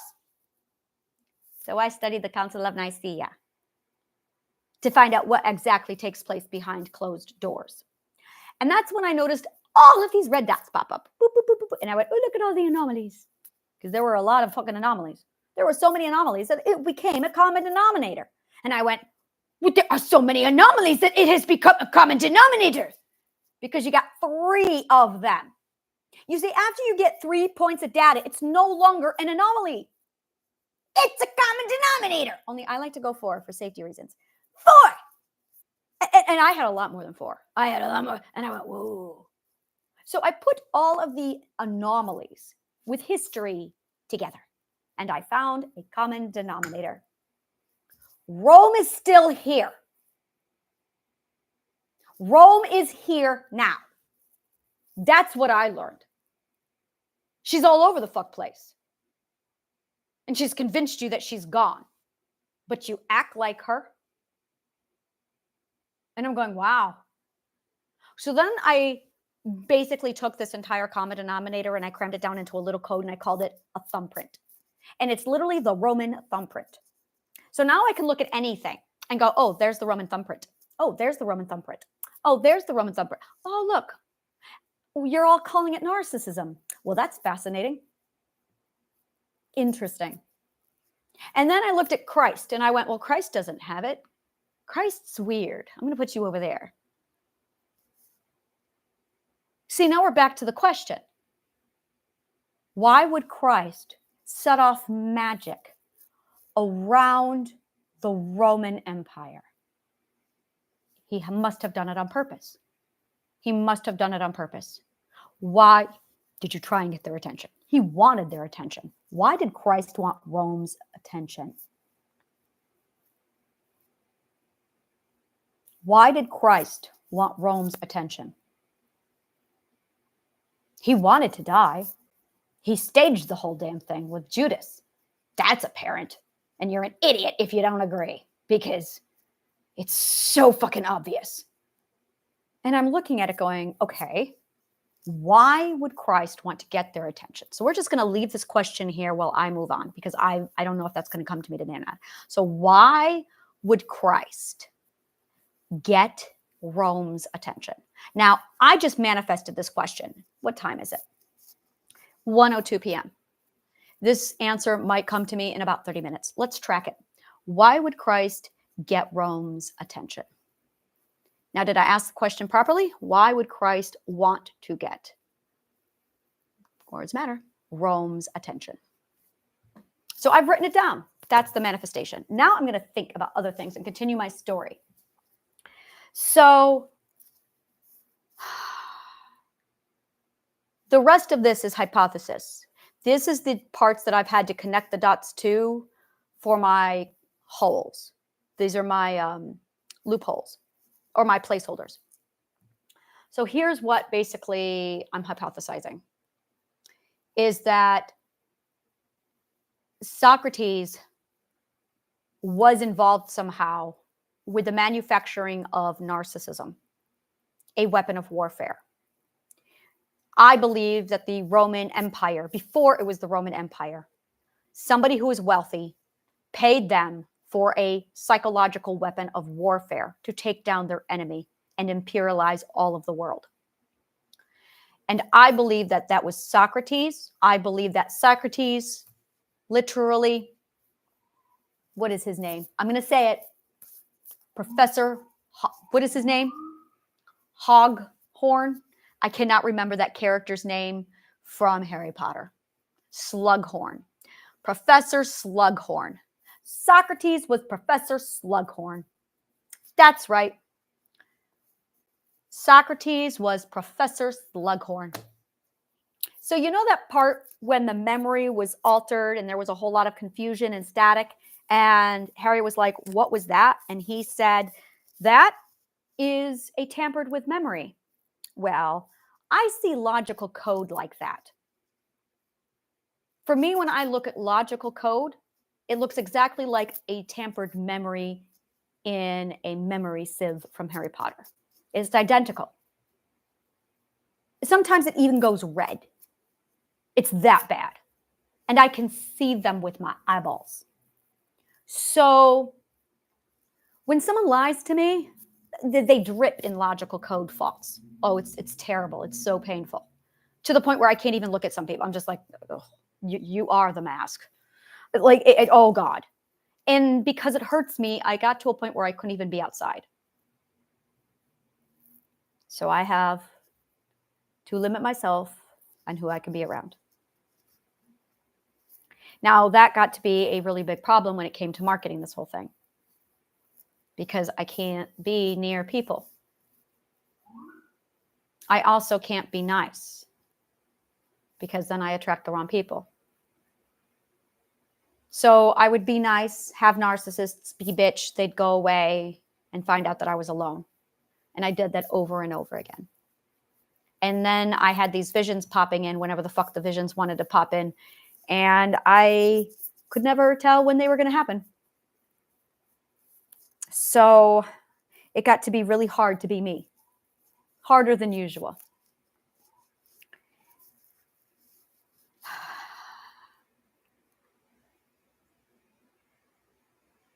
I believe that the Roman Empire paid Socrates for a weapon of warfare called narcissism. And I have yet to unravel the politics, but that launched a massive plan for them to take out whatever they wanted. So they used narcissism to literally break down civilization, and it spread like wildfire, like an invasive species. And it destroyed everything. And the very first people these assholes used it on was ancient Greece, the people who gave it to them. So first, those fucking assholes Trojan horsed their way right into my gorgeous people. And then they took that information. Now, this is what's interesting. Alexander the Great studied with Aristotle, but he was 18 when he left the university. For God's sakes, he was 15 when he left the university. Now, I know the math because I've been through that curriculum. At 12, it begins. At 15, he left. He only attended for 2 fucking years. He only attended for 2 fucking years.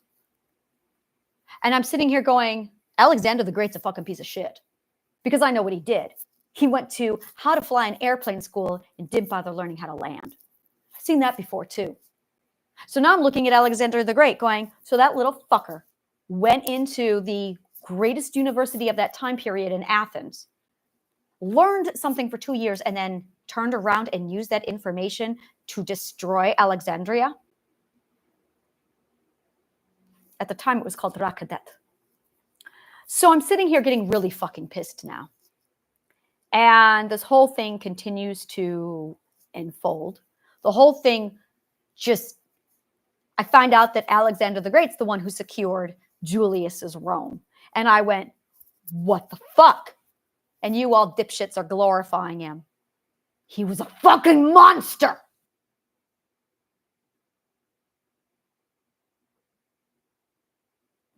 So they then destroyed Athens.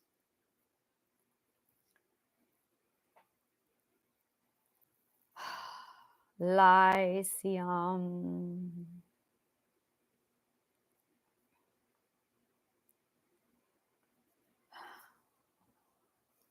'86 BC.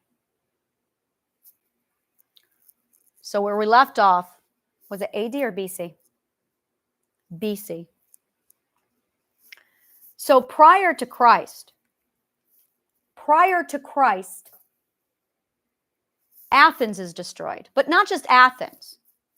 Plato's school is destroyed. Aristotle's university is destroyed. And I'm going, they're taking out the universities. They took out 2 universities. Now, you can't just go in and destroy a university and get away with it. I mean, imagine that. We have like 10 of them here in New York City. What do you think is going to happen? They took out the fucking universities. And I'm going, what the fuck? Now, while this is going on, I'm noticing something else. Did you know that the Library of Alexandria was burned 7 times?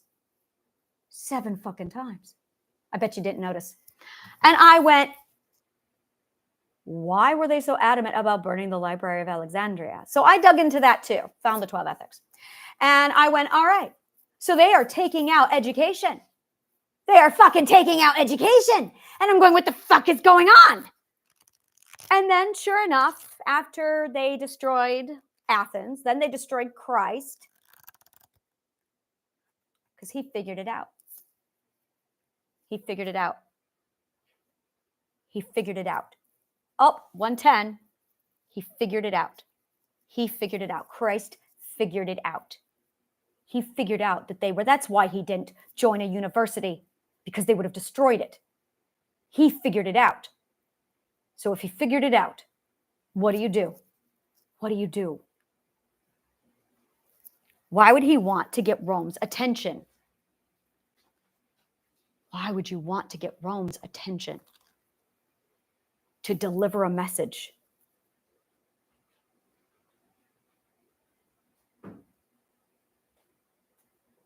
To deliver a message. Oh, well, and there it is. To deliver a message. And we are at 1:11. 9 minutes to deliver a message. So, to deliver a message.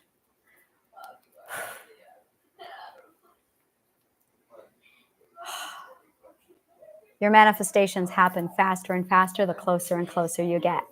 The closer you get into your integration, the closer you're from the point to time to the relativity it is.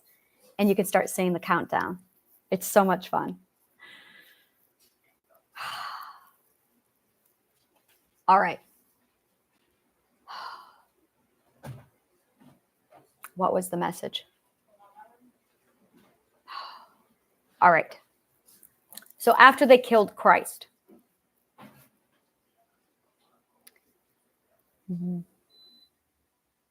persecution began.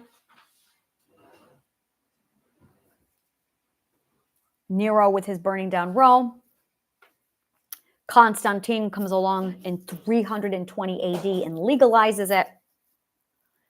And then we see them close themselves behind closed doors for 60 years.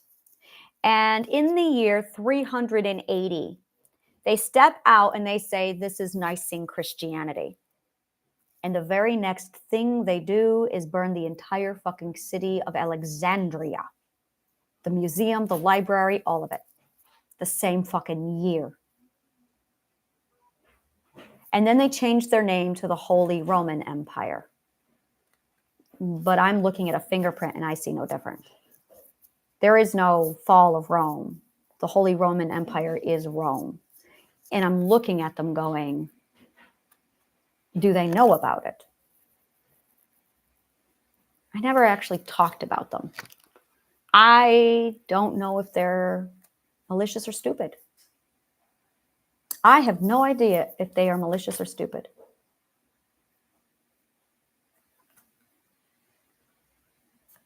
I am only for stupid people. I am only for stupid people. I think I found more of my marketing. I am a BDSM mistress and I only teach stupid people.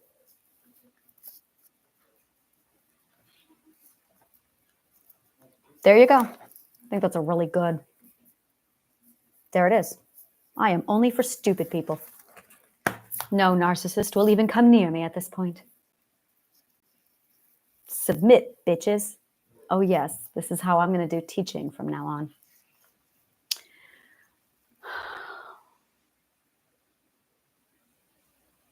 So that was in the year 380 AD. And then in 100 years, the Dark Ages began. And I remember when I first saw this, I was like, how do you go from this flourishing, gorgeous culture to death and death? What the fuck happened? And none of you noticed. And I'm sitting here going, how can you not see this? Magnificent empire. Nothing. And I'm going, what the fuck just happened? How can you not see this? What happened? I ask my teachers. And my teachers are like, well, Rome fell. No, she didn't. She rebranded, you dumb fuck. What happened? And they couldn't understand. Probably because I called them a dumb fuck in my head. But they didn't understand. And I'm just like, what the fuck? Don't tell me Rome fell, because she's all over the fuck place. The Washington, D.C. is built just after her. Why do you think that is? Think about it. So I'm sitting here in ancient Greek, lost in the middle of the Roman Empire, and I'm going, this place is fucking hell. I'm so fucking pissed. God, you have no idea how pissed I am. Yeah, that's it. That's my biggest problem is I'm like, when you have an educational system, it's the seed of an entire culture. It's the seed of a culture. That's what education is. It's the seed of a culture. Now you can now pick whatever culture you want. You want to become what? What do you want to become? Oh, you know what? Fuck you all. You know what I get? I got the magic seed. I get the magic seed. I'm going to write that down because I'm going to keep that. That's the magic seed. And that's what I have been doing. I have been building the true seed to plant the tree of life. That's right. That's right. My magic seed is logical code for the tree of life. Because that's a fucking awesome thing to do. And I can do it. So I'm going, all right, this is what I'm going to do. I'm building my magic seed. So I know how to be invisible now. I'm just going to call you all stupid. So here's my problem. This is like one of my problems. Is I have got to stay invisible to certain people. And I've got to be visible to the ones who need me. So I'm sitting here going, how the fuck do I do this? I know how to do this because the Scots do it. And I'm Scottish because we've done this before because that's what my people do. We throw rocks and go, we're just throwing rocks because we're having a party when in fact we're planning their demise. That's what we do. That's the kind of stuff we do. Because we're Scots. We're Scots. We've done this before. We got this down because we're Scots. So I'm Scot. My family's name is McFarland, by the way. So I'm sitting here like, all right, I can do this. I can do this. I can do this. So yeah, fall of Rome, Dark Ages. And I'm going, what the fuck? And everyone else is going, and I'm going, did anyone else see this? So because the Dark Ages was so fucking logical, I couldn't handle it. I'm like, what the fuck happened? So I studied sociology, I studied Rome, I studied history, I studied philosophy, I studied everything I could on the fall of Rome to figure out what the fuck happened with the Dark Ages. I got my answer. I know what happened with the Dark Ages now. I'm good. What happened with the Dark Ages is they destroyed an educational system. They actually declared war on education. Now, I believe they did this with Socrates' death. And the fact that his funeral is really fucking dirty, like dudes. Now, in the meantime, prior to Socrates, I'm watching Plato, I'm watching Pythagoras, I'm watching Euclid, and I'm going, well, look at all the geniuses. So you have a pocket of genius, genius, genius. And then you have Socrates dies. And then you've got Athens destroyed. Aristotle's school. Rome happens. Alexandria gone. People are really stupid now. People are so stupid that when they start to get smart, they kill them and they start it over again and they call themselves smart, even though they're stupid.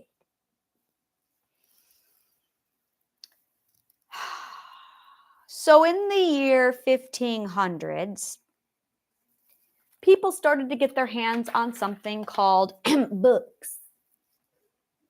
Because in the year 1400s, some guy by the name of Gutenberg made a press.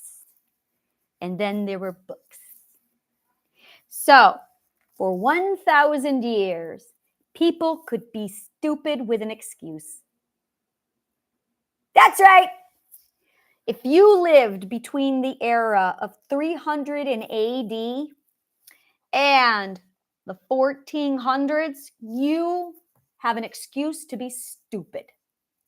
If you are not living between the era of 380 AD and 1400 AD, then you should have no excuse. You're just that fucking stupid. Because we have books in the world now. So some of those people found these books and they read them. And when they read them, they figured shit out. Da Vinci figured shit out. Copernicus figured shit out. Newton figured shit out. Descartes. Look at all the fucking geniuses suddenly pop up. Look at that. And then, near the end of the 1500s, around the year 1590. Now, I also got to go back here for a minute. In addition to Da Vinci, Cervantes wrote Don Quixote. And I can tell you, he was at the point of comprehension. Shakespeare wrote Shakespeare. And I'm going, wow, look at this. This is fascinating. Look at all the fucking geniuses. Books happen, and then poof, geniuses happen. But then, one dude who was really pissier more than everyone else, who happened to understand what happens when smart people get smart, magic starts to happen. He gets really fucking pissed and he decides to write the Bible. So King James figured shit out at how bad it got in the 1500s because we had geniuses popping up all over the place. And he went, shit. And so he rewrote the Bible to control people because that's what you do. That's when he wrote the word sin. That's when he added, thou shalt not suffer a witch to live. He wasn't superstitious. He didn't want the geniuses to turn into witches. And then it stopped again. There was no academic discipline after that. There was nothing ever again discovered. Until me. I discovered 7 of them. And I'm about to discover arcana.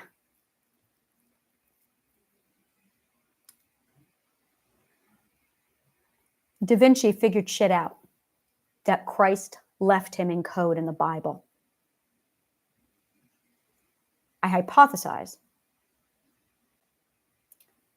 that Christ needed to die to make a display and a story to ensure it would pass on. So what he did was train storytellers to ensure it would pass on. So you had the storytellers passing on the message. I'm going to be okay. Oh yeah, I'm going to be okay. I'm going to be okay.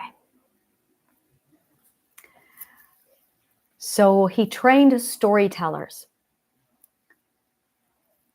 to pass on Christ's true message, while the religion did its own fuck thing.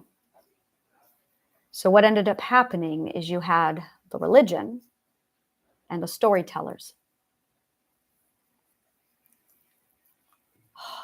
It makes so much more sense. The storytellers passed on this from generation to generation, over and over again. Now, every time it got out, they died. Da Vinci thought he could get out, and he was okay. But by the time King James came along, he was able to realize what was really going on, that the 12 ethics got out again, that people were once again too smart. So he rewrote the Bible to make it more strict, to prevent the 12 ethics. Now, around the same time, Milton wrote Paradise Lost and Paradise Regained. So here's my question. Was Milton for the Roman Empire or against them? I don't know. I get to read Milton and find out which side he was on.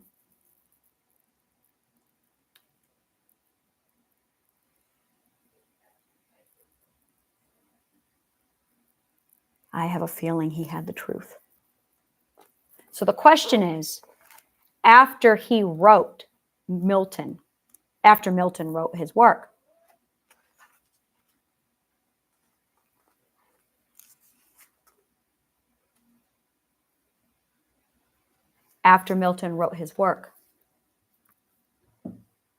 was that the catalyst for King James to rewrite the Bible? The problem is there's a lot of influence now where Milton merges with what people believe. It's painful. You can literally same thing with Thomas Hobbes. Thomas Hobbes also did this. So you can start to see their fingerprints. So I've got this weapon fingerprint and I've got this natural fingerprint. And the weapon fingerprint is Rome. The natural is ancient Greece, which is where your physics comes from. It's in the word. So one could argue that this whole thing is just a battle between Rome and Greece, and they're still having it out with each other.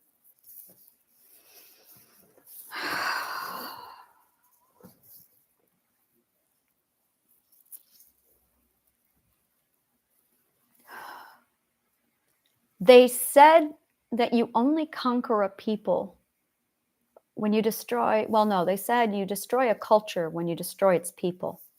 No, you don't. You destroy a culture when you destroy its education. The education is the seed of a culture. So now you get to choose the seed.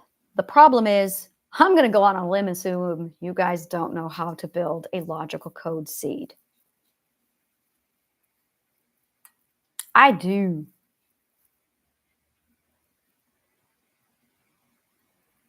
However, it is not ethical for me to do this alone.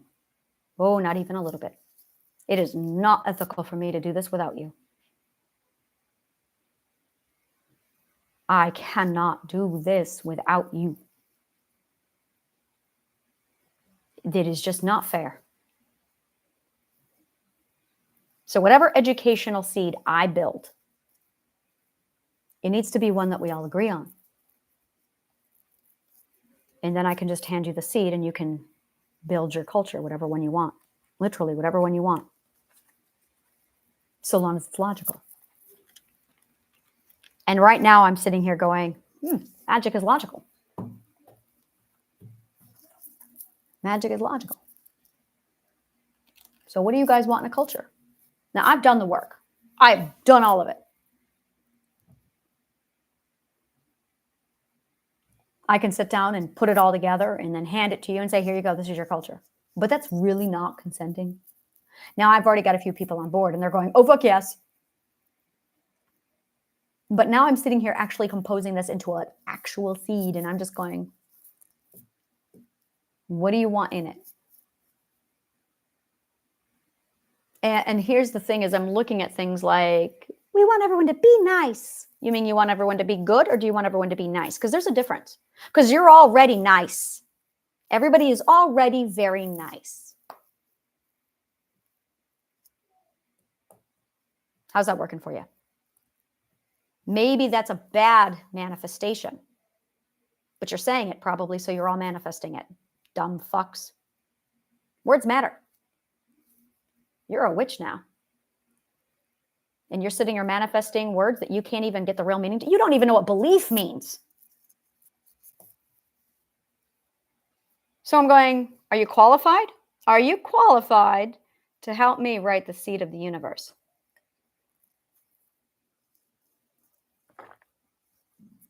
That's a really good question, isn't it? Here's a better one for you. Who should I let help me? Who should I allow to help me? That's a really fucking good question for you. If you were in my shoes, would you let you write this? Who should I allow to help me? That's a really good question. Who should I allow to help me? The seed. There it is. There it is. 129. The answer to Christ's question, the seed. Deliver the message. The message that I was supposed to receive was, here's the seed.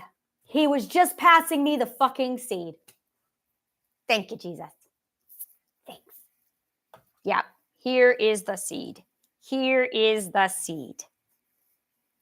Yep. And it's all the same message now. There is the seed. Thank you. Thank you, guys. All of history. I see it there. Thank you.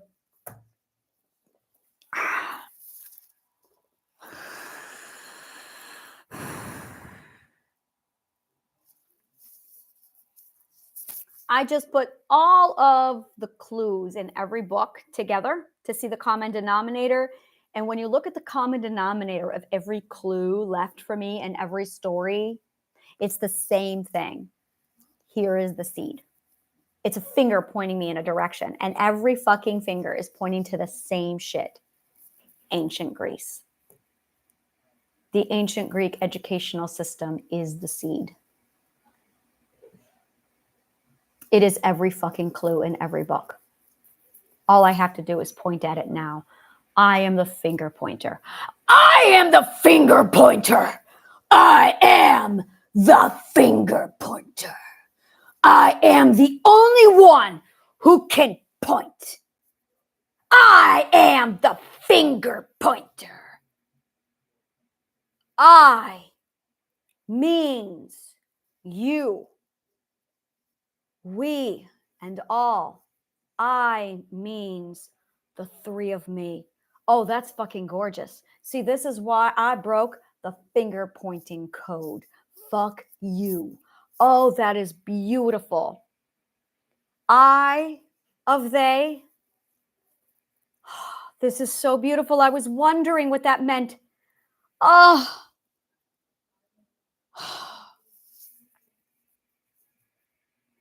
I of I. You of I. They of I. All of I. I of I. You of I. They of I. All of I. That makes so much fucking sense to me. That's why Christians didn't like finger pointing. Wow. Oh, that is, I just cannot wait until you guys get here. Holy fucking shit. And there's Jesus, buddy. That's why the buddy Jesus. That's so fucking genius. That's beautiful. All right. So we have the seed. But yeah, it's a really good question to ask. Who should I allow to help me do this?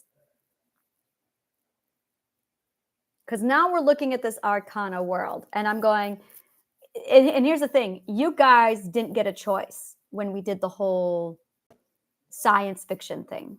We didn't. And the best part is we get UFOs coming in now, and people are like, they're here, they're real. And the government's like, okay, we have to admit to you, they're real. And I'm going, somebody pretended there were aliens. Somebody manifested aliens. We all manifested a bunch of aliens. Oh, so we're going to get a bunch of aliens now, guys. Thank you for that one. Like I said, it's about to get really weird. All the weird fucking shit. You're going to start finding weird shit in the ocean, like mermaids. And you're going to be like, oh my God, they do exist. You manifested them finally. Because that's how changelings do things. Because when you're a changeling, you have the power of manifestation. And it's always that question, why have we never been able to figure it out until now? Because you're not manifesting it until now. Somebody had to imagine it first. But if you're not the first to imagine it, dudes, imagine, wish. The more you learn about my myth, the more you're going to open access to what you can do. Because I made you out of my own image, which is imagination. I made magic. Imagination. Imagine nation. Isn't it fucking cool? I am imagination. That's what manifestation is. It's just pure manifestation, imagination, laughter, logic, story. Living sentient stories. Because you're changelings. You can only be a sentient story if you're a changeling. Otherwise, how would you ever be everybody else? I mean, you have to be a changeling. That's why we say, all right, I'm going to be Joseph and the narrator, and you're going to be everybody else. And I went, all right, I'm going to be everybody else. And I was. My sister and I, whenever we went anywhere, my sister and I, we led the whole manifestation thing because she was the only one who would make believe with me no matter how old I got. She is still playing make believe with me. And I need that. Like, she is still my make believe person. I'm Yzma. She's Voldemort. But that's the point. You go into this manifestation world and you announce who you're going to be when you grow up. Or you're just going to announce, okay, I'm going to be this person, and you be everybody else. So we would watch, listen, perform Joseph and the Amazing Technicolor Dreamcoat. No matter where we are, no matter where we went, that is what we did. Every time we were in the car together, it was a tradition. It is a tradition. You get in the car and you got to play Joseph and the Amazing Technicolor Dreamcoat. And my sister loved to say this. I'm going to be Joseph and the narrator, and you can be everyone else. Now, normally this would be a whole, oh, but this is the main characters. But I went, all right, I'm going to make it work for me. And I made it work for me. I was the orchestra.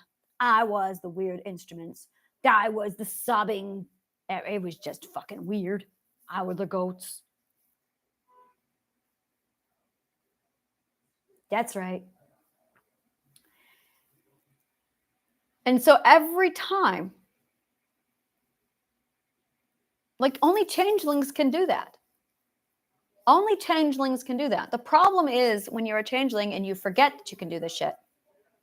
Now, that's a really fucking big problem. But then you start to heal ethically and you get closer and closer and then you start to remember. And then when you start to remember, your magic comes back because you're a changeling.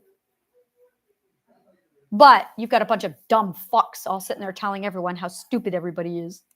You've got somebody sitting there telling you the way of the world and what reality is. And you've got a little something called the Roman Empire that doesn't want people to be magical. And that's really just what they're trying to keep from us, is they don't want us to figure out that we're magical. That's it.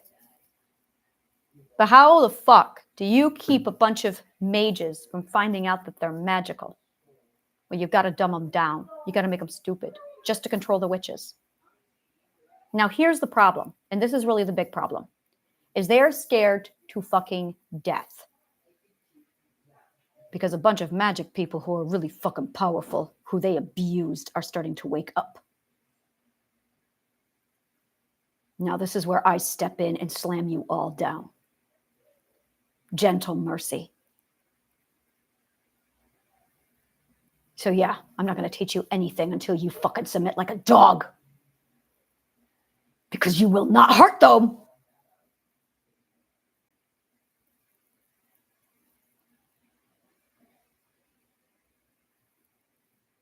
So I got to humiliate the fuck out of you to make sure you're not a narcissist. Because I'm not giving you this information. Because that's what we fucked up the first time. Is we did not humiliate the students when they came in. Not good enough. But here's the thing, is you have to humiliate someone ethically.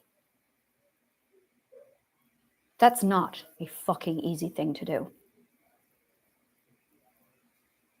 Because I will be fucking damned if anyone uses my work to avenge an abuser.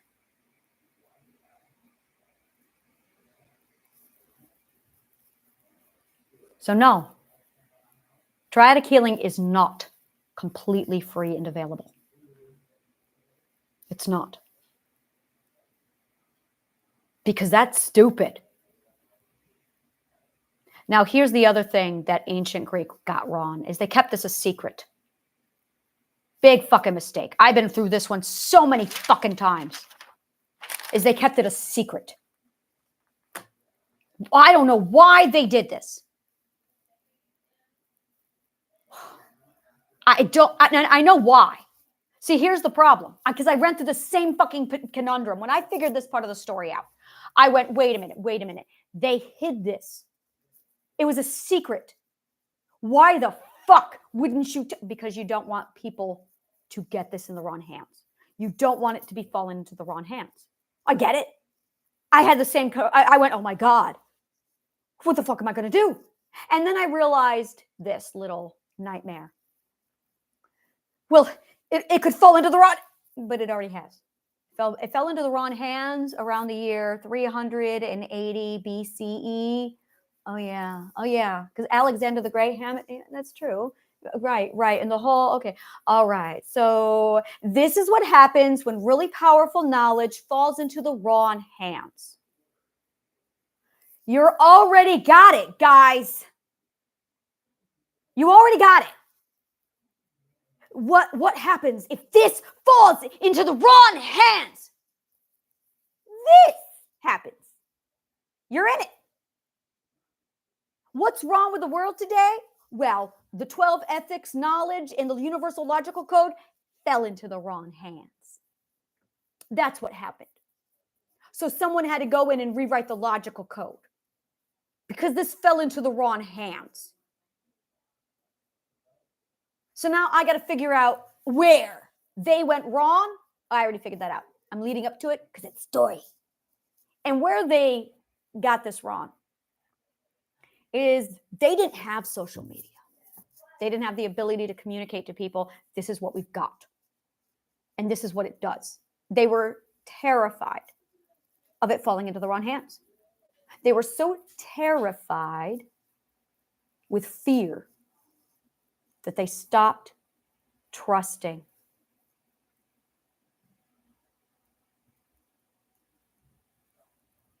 So in their desire to protect the 12 ethics for love, they violated the 12 ethics for fear. Fear violates the 12 ethics. Love nourishes them, which means when you do a 12 ethic, you can feel what love feels like. And when you tell the truth, you can feel what healing feels like. And when you have an epiphany in your mind, you can feel what learning feels like. And when you're logical, you can feel what love feels like. Love is the feeling of logical growth. It's also called nourishment, which you only get when you feed on love. So, because Christ was such a fucking asshole when it came to his codes, instead of saying to you, man cannot live by bread alone, he should have also said, man needs also love to eat. You need to eat love, guys. You need a diet of love, and you don't have it. So I'm going to give you the diet of love. The diet of love is doing the 12 ethics always for love. When you act with love, for love, it nourishes you. But if you act out of fear, it will erode your trust and it will violate the 12 ethics. Fear is the purest violation of the 12 ethics. The 12 ethics are fear and love. I found the mathematical formula for fear and love.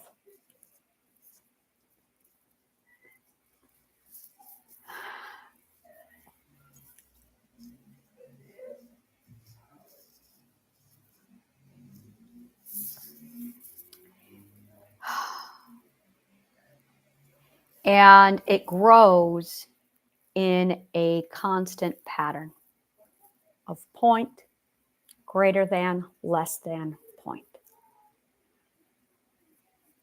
We're about to feel all really stupid here in a minute, including me. So the symbol for eternity is point, grow, grow, point.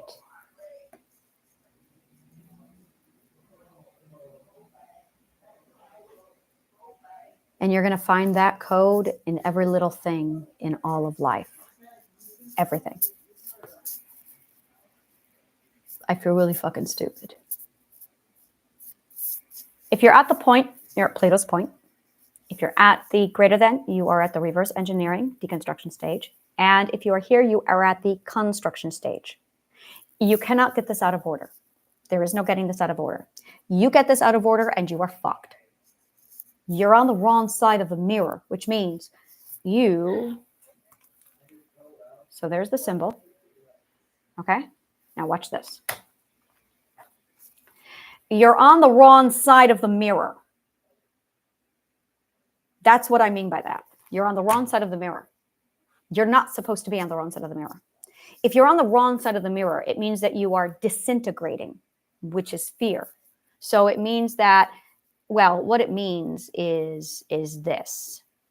When you're on the wrong side of the mirror, I'll just do it this way for you. This will do it. This is exactly what I mean. This is exactly it. So if you look at it, this side of the mirror reflects, but this side of the mirror doesn't. So you have a reflection side of the mirror, and you have a non-reflection side of the mirror, because your mind is a projector. That's why you have eyeballs, optic physics. It's really cool. Really fucking cool, right? So you have a non-reflection side of the mirror, okay? If you are on the reflection side of the mirror, oh, things are going to go so fucking bad for you. You're in literally somebody somewhere in Playland decided to wish. This is really what this is. I will show you in lifetime what this really is. You know that day, I wish it were opposite day. Some dipshit somewhere wished for opposite day, okay? And when you wished for opposite day, it means that more than one of you wished it. So somebody wished for it and somebody else said, me too. Boom, done. We're getting opposite day. And then we forgot what we are. We forgot that we're changelings who can manifest amazing shit. We don't even know we can manifest amazing shit. But as soon as we got to around that sixth ethical perspective, now prior to this, it was fine. But then we got to that sixth ethical perspective and some dipshit somewhere said, I wished every day was opposite day. And then poof, it happened. I believe it happened sometime after Woodstock. I am pretty sure something happened in 1969 that all of this just tipped. So, because Woodstock happened. And then the world changed. And then the 80s happened. So then I'm looking at this going, okay, somebody wished for opposite day. And some other dumb moron decided to go, me too. So we got opposite day. Now, you've got to make sure you're on the right side of the mirror. See, I'm on the other side. I'm on the side that doesn't reflect. This is what I'm trying to say to you. I'm on the side of the mirror that doesn't reflect. I can observe. I can observe without reflecting. But everybody there reflects because you're on the wrong side of the mirror. You're just now a laser bouncing off of each other. That's my impression of you. That's exactly how I see all of you. It's annoying. I go outside and I see the same subconscious mind walking around everywhere. And I'm going, oh my God, it's the same math. God, this is so boring. And you're just going, And I'm just going, oh my God. You guys are just, and in between you're squawking. You're going, I'm smart. No, you're not. No, you're not. Believe me. Because you're all the same. Because you all went to the same school that taught you how to be the obedient drone. You're all nice. And I noticed, look, it's really starting to sit in with me.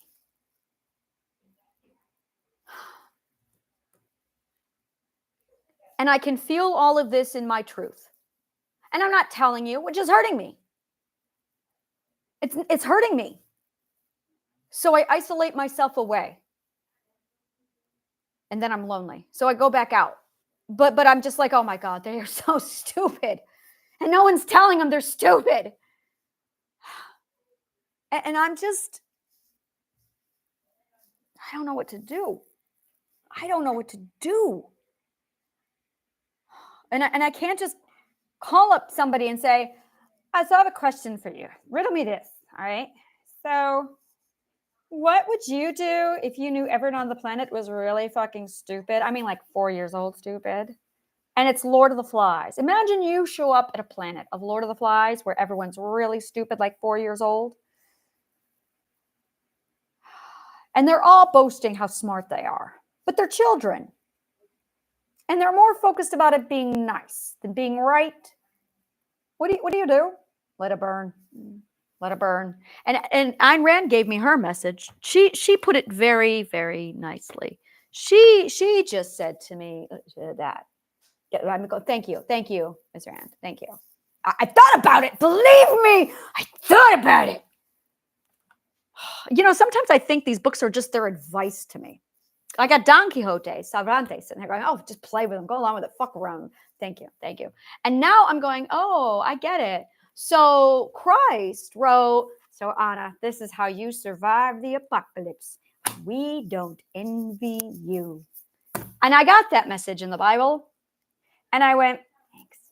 And then I read Daniel 7 and I went, oh, well, that's just my life. That's great. I am Daniel 7. That was fucking weird. When I'm reading Daniel 7 and I'm like, great. It is.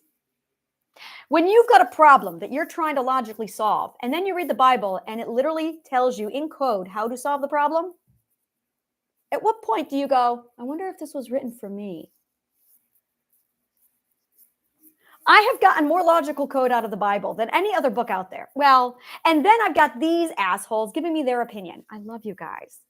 That's why I got to read War and Peace. I really have got to read Tolstoy because I know it's going to be a whole, all right, Anna, this is how I think you should handle your problem.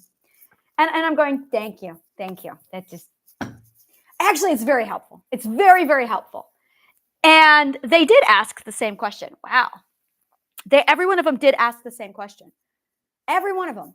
It was like they were all advising me at the same time because they figured out the code. That's the question I've been asking. Why didn't Douglas solve it? I didn't understand. I'm looking at his knowledge and I'm going, he's figured out the same shit as I. But are they ahead of me or are they behind me? And then they stopped. And I'm like, okay, so they're behind me. But I'm still reading and I'm going, well, wait a minute, Cervantes. And I remembered when I read Cervantes the first time. And it literally was like a stepping stone that someone handed me and said, here you go, here's the stepping stone. And I went, oh, look at that. They left me a path. And then they left me a next path and a next path. And those stepping stones that I followed to get out were the clues they left me in the game. Every one of them was this bright, shining beacon. Christ was annoying because there was Christ and then there was the bullshit. But once you figure that out, because they give you Cervantes and Shakespeare. Oh, thank you, Shakespeare. Fucking goddamn it, he was the most helpful. Because Shakespeare is the one where when you plug him in, you go, oh, there's the right side of the mirror. Oh, the world makes so much more sense now. Look, Christ is talking backwards. Oh, thank you. Thank you, William. Thank you, William. And then I was able to literally translate all of their language to understand the order of operations in which they each completed their own journey. And I started at the very, very beginning, which was your end, which was Plato. And then I read,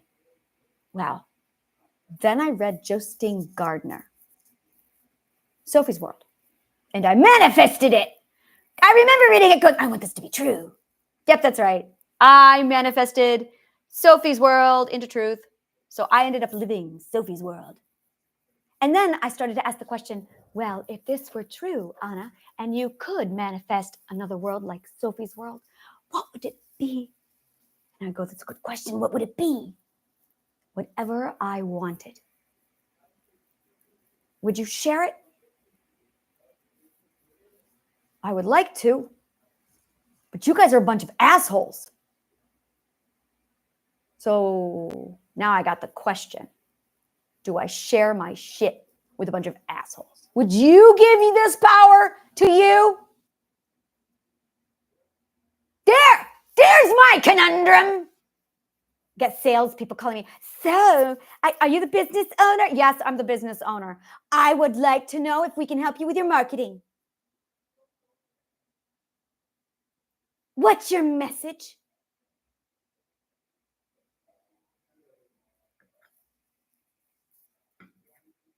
If you woke up a powerful God with the ability to decode the fucking universe and make everyone burn in fucking hell, or live happily ever after, or invent their own fuck magical world, would you give it to you?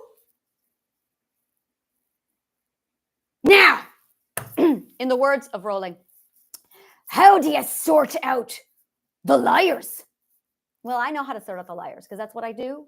So I'm good there. I just got to come at this a very specific way. So it would have to be a BDSM mistress. Platonic. Platonic BDSM. Platonic BDSM. Oh, I am so happy. This is the happiest day of my life. This is my dream come true, where I only teach my submissive little bitches. Oh, poor you. Yeah. So I only teach my submissive little bitches and no one else. Yeah, there you go. That is it. I know exactly how to weed you guys out.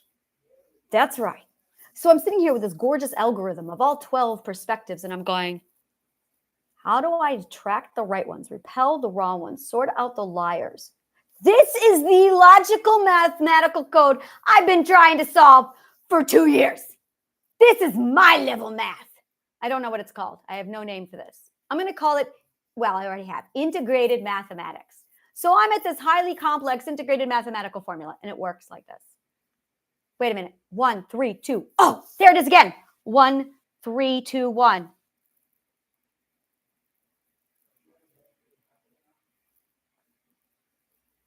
Oh, yeah, definitely. Oh, look at my brain. Oh, it fixed it. Oh, you got the 3 and the 2 in the wrong order.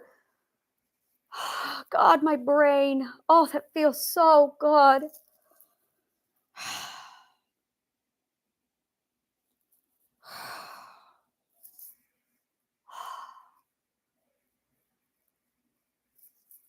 Oh. It wasn't even written the right way. It didn't even make sense. So it could be a B, B21, B21. It's a bingo game! Our math is just the B21 on a bingo game, which means someone's out there somewhere playing bingo with us. We are a bingo ball. Okay, I'm so happy. We are B21. That's it. We are B21. I don't know if that's my story or if it's some hodgepodge bullshit that I just came up with. It might be. I don't know which side of the mirror that's on. So I'm just going to say that might not be a manifestation. It just might be a joke. So I'm going to let you figure out if it was a manifestation or a joke. I really don't want it to be a manifestation, so I have decided not to make it my wish. Not at all. But that's not to say one of you morons out there would go, oh yeah, that's it. That's what I want to be. Thank you. And then one other moron is going to sit there and go, me too, me too. And no, we're fucked. I don't want to be a bingo game.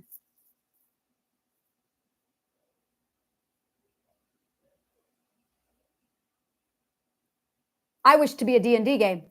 So we're going to be a D&D game. But we're also going to be a bingo game because that's what you wished. So that means we all get our wishes.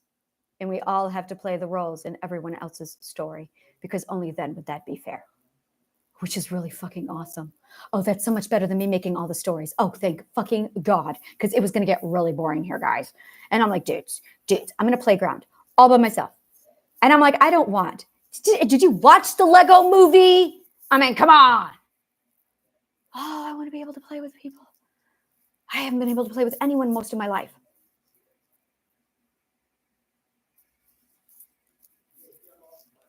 No one would ever come into my world and play with me. Every now and then I found somebody who could and would. My imp king does. He's in here all the time playing with me.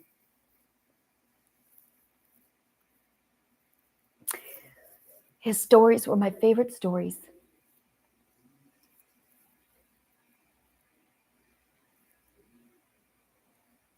Yeah, it's just the favorite stories. Oh my God, do I love telling him stories. At some point, I was Scheherazade. And he was the genie granting the wishes. But people don't realize the genie was also the master. The genie was the master.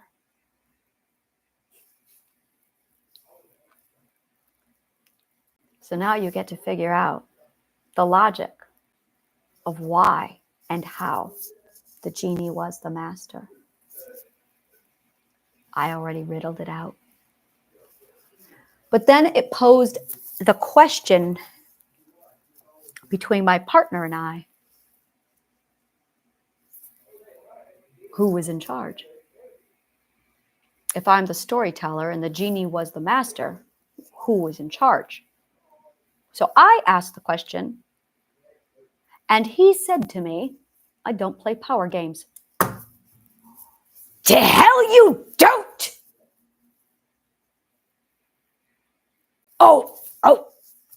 Oh, to hell you don't! He is one of the biggest power dynamic players I have ever seen. And he's telling me he doesn't play the... Oh, fuck, he had the bastard! And he told me one logical fallacy in the very beginning, and it fucked me up. Like, my whole logic just didn't work after that. He fucked up my logic.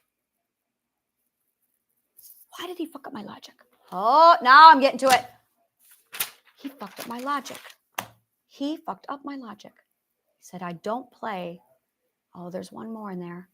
I don't play power dynamics. Oh, but you do. But there was another lie you told me in there. You told me... Oh, you asshole. He told me he doesn't. He told me he lies. He told me he's a liar. Oh, why did he do that to me? That was the logic. Oh, you fuck. He added the logic to it, which cancels it out. Which cancels it out. It doesn't exist because it's neutral now, which means that's a zero. So when he says, I don't play power dynamics, but he does. Yes, he does. I've been watching him. So he does lie.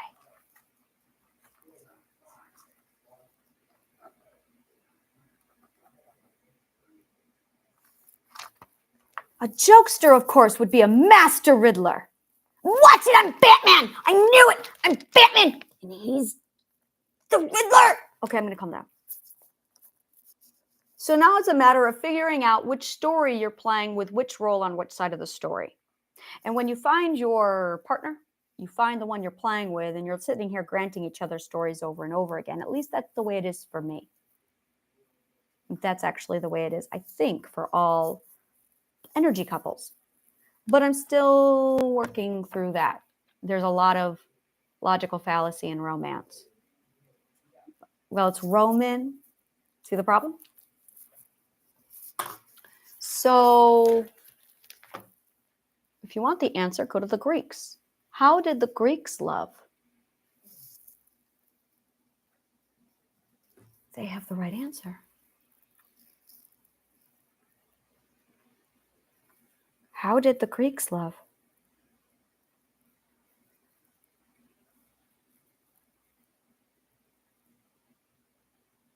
They had 6 types of love.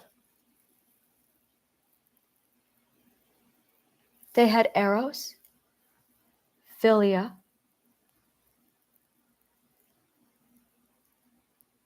ludus, agape. I wished I would love him in all the ways. This is what I meant.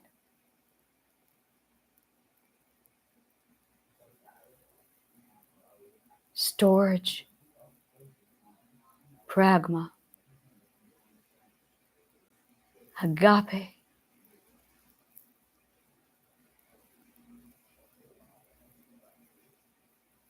They had it all figured out. I don't have to reverse engineer love. The Greeks already did it. We are on the wrong culture, guys.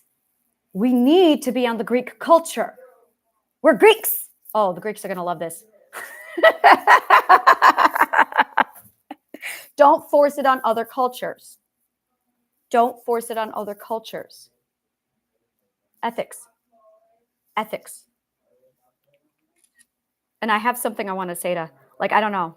I want to look at, this is just what I'm going to do. I'm going to look at Greece and Turkey and just give you both the stink eye. Then that's all I got to say about that. That just behave. Both of you. And that's where Humility really needs to come in. So, wow, this is fucking gorgeous. Oh my God. I've been trying to find the true answer for love. But all I had was that Roman piece of shit. Garbage. Ugh. Eros philia. Philia means deep friendship or brotherly love, which is where we get phile from. Deep friendship or brotherly love, which the Greeks valued more than eros. Philia could also represent platonic love.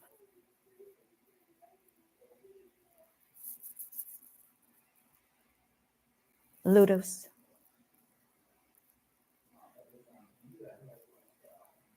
Selfless love, agape, which could include love for everyone, including family and strangers.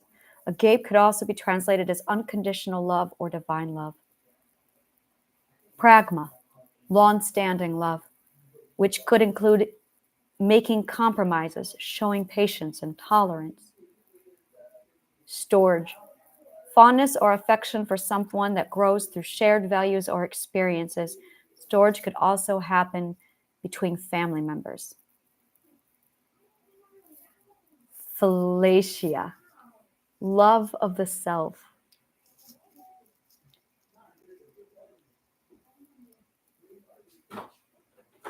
Mom, walk out of my room. The ancient Greeks also believed that love could be dangerous, enlightening, and might make you a better person. Dude, I'm right here. yes, in the present tense, you were.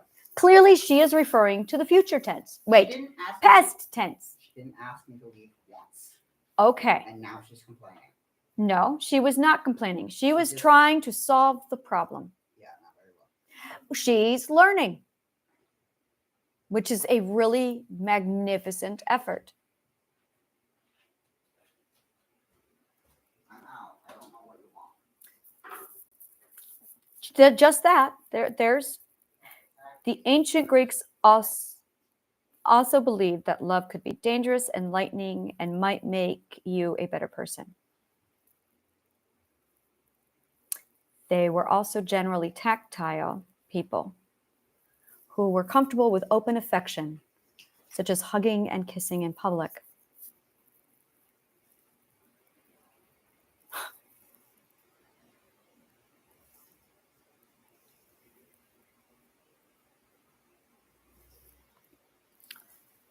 For me, the word Roman or romantic means extreme exaggeration with delusion.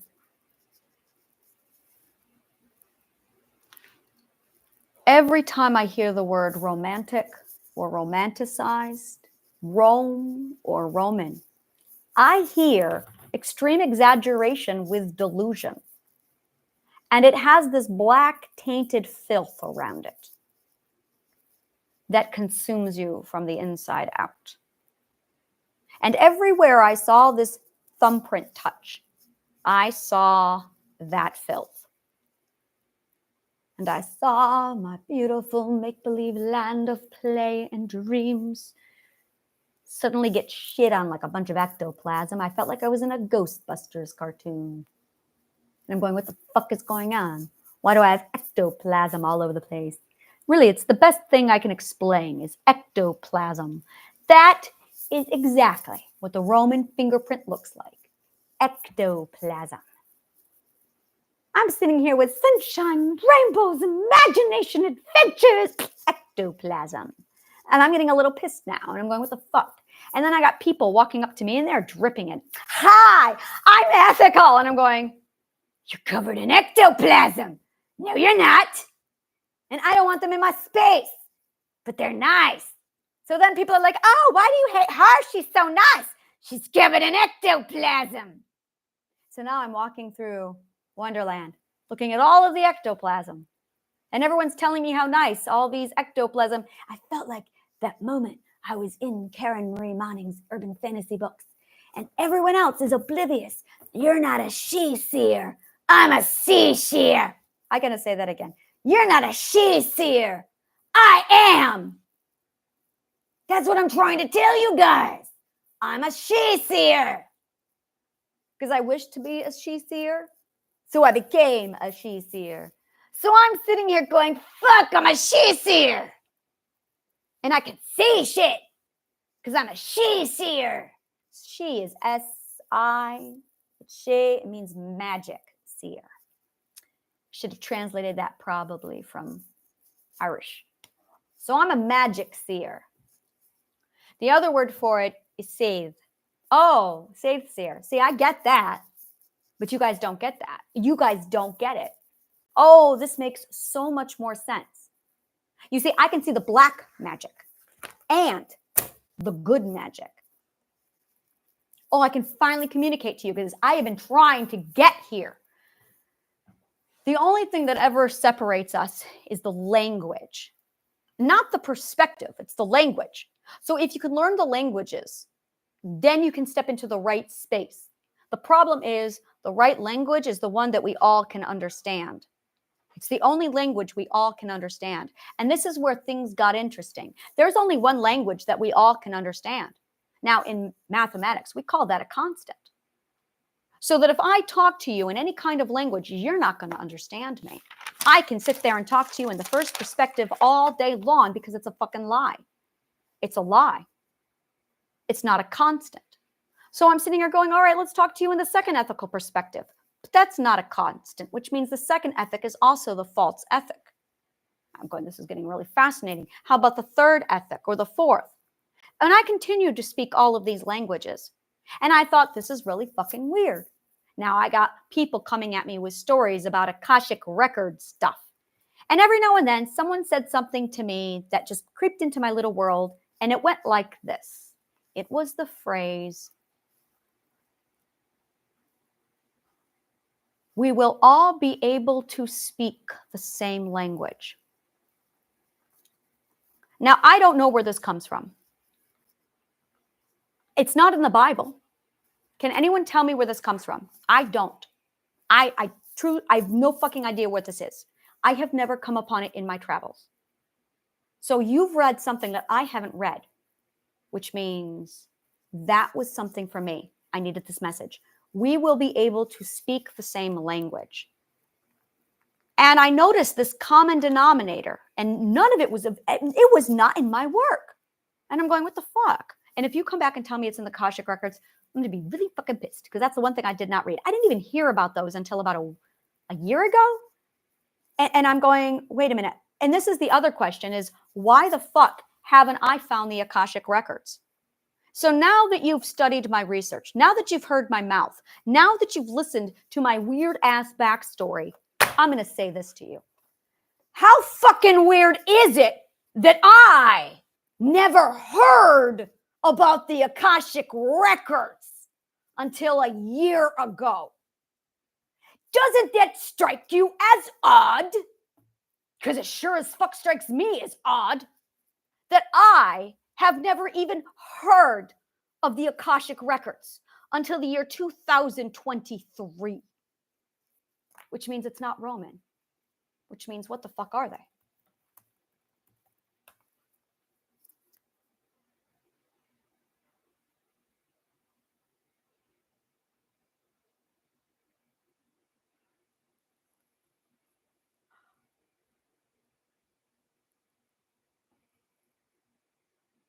The Akashic records are a collection of all thoughts, emotions, words, events, and intentions that have ever occurred or will occur for all life forms and entities. I am writing the Akashic records. I'm the author. Oh. I'm writing them. That's why I can't read them. Because I'm writing them.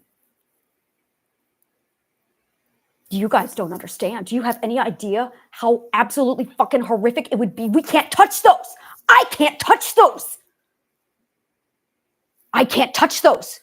You don't understand. I just deleted that. And I'm like, go away, go away, go away. You don't understand. I can't touch those.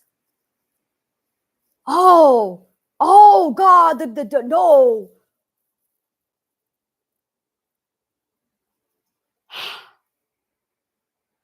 I can't touch those.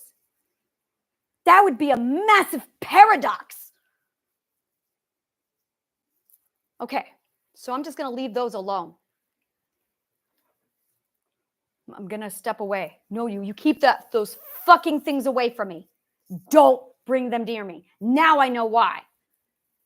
I didn't even have I kept getting a block. Someone would say Akashic Records and my brain would just, nope. Wow, okay. I would go, what the fuck are the Akashic Records? And then boop, and I'm like, wow, all right. Because I could not touch these things until now.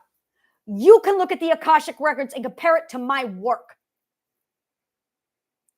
That's how good I am. You know, it made sense now. Every now and then I had someone come, have you read the Akashic Records? No, I have no idea what you're talking about. And then memory completely gone. And then I would get pissed. And I couldn't even bring myself to study them. They just made me angry. Wow, it's amazing. All right, we will be able to speak the same language. Someone kept saying that over and over to me. We will be able to speak the same language. And that was just screaming at me going, yeah, I know. I'm going to find the universal language. So this is now the question, what is the universal language? Now I've got you bunch of morons going, love is the universe. You're an idiot. So I'm going, okay, what's the universal language? Music. Oh, shut the fuck up. Come on, guys. This is a riddle, and you are the worst logicians. So shut the fuck up. The universal language is magic. Magic is the universal language. Because I am here standing at the point of comprehension. And I've tried talking to you with love. And you don't understand love if it slapped you in the fucking face. You're that stupid. So love is not the universal language. Now, I'm a musician. I am a musician. And I'm well aware of laughter. Laughter is also supposedly the universal language. Laughter is music. But I know shit. I know shit on such a level of knowing shit. That's actually on my business card. I know shit on such a level of knowing shit. Like, there is the archetype of knowing shit, and I am it. So, laughter and music, when combined with imagination, make up magic, which also includes love. And then you get magic. So magic is the universal language of all. Because now here I am talking to you, and as soon as I start talking to you in magic, even the language abstractic, I can now speak to you plainly. Look at that. So the universal language of the world is fucking magic. Now, why do you think that is? Let's talk about that. Why is magic the universal language? You know, second and sixth ethics, we couldn't even tell you two apart. Because those were the only two morons talking magic. Turns out they're the smart ones. So I'm looking at and by the way, it's second ethical perspective Wiccans. So the Wiccans actually had, and I hear the Wiccans now cheering, like, oh, look at that. We're the ones who are right. Shut the fuck up. Stop being four. You're all right. As soon as you figure out that you're all right, but you're also all wrong because you all are segregated. The minute you disintegrate, you're wrong. Integration is the right answer. And had you actually had integration mathematics, you would know that, but you don't. So, okay. So integration is the right religion. Anyone here got that? Didn't think so. The moment you segregate, you're wrong. So the second ethics sounded like they could follow it. But then they went off into a whole thing. Like, I got to understand them. I can, oh, no, they're gone. Six ethics would come along. They'd be talking and, okay, you got, no, they're gone again. Now, that was my problem. I only had 2 data points until now. When I went all the way back through and I landed on myself on, so now here I am at the point of comprehension. And I went, wait a minute. I'm at the point of comprehension. I am at the 45th level. So the 45th sounds like the 2nd and the 6th. That's right. And then I did this. I looked at the first perspectives and I went, well, you guys understand magic. Children understand magic. Adults understand magic. Some of them don't like it, but boy, do they understand it. Oh, look at that. Magic is the universal language of the world.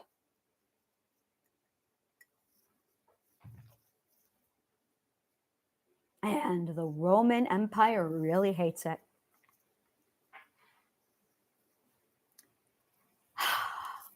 Arthur.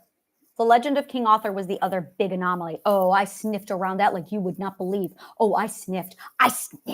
Good God, did I sniff?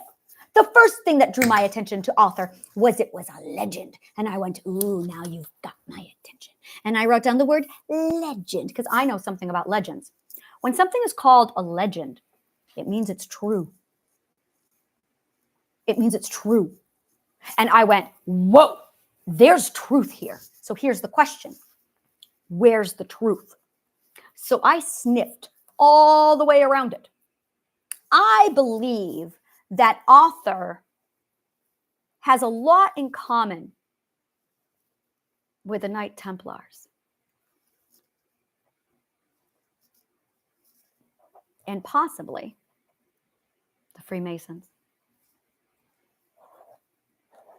The question is, why was Arthur just a legend?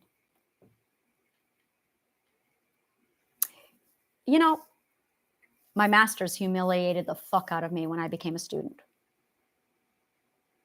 You know who else does that? The Freemasons. You can't become a Freemason unless you pass their humility test. Now, I'm not going to tell you what that is because that is, I will respect their privacy. But that being said, you have to pass a humility test.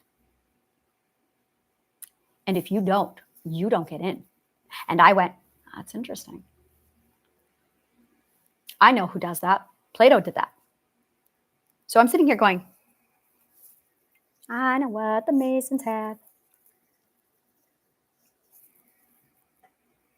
So I'm just going to leave that alone.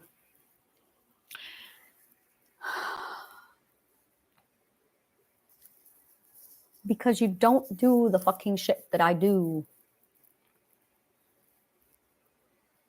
and not see it.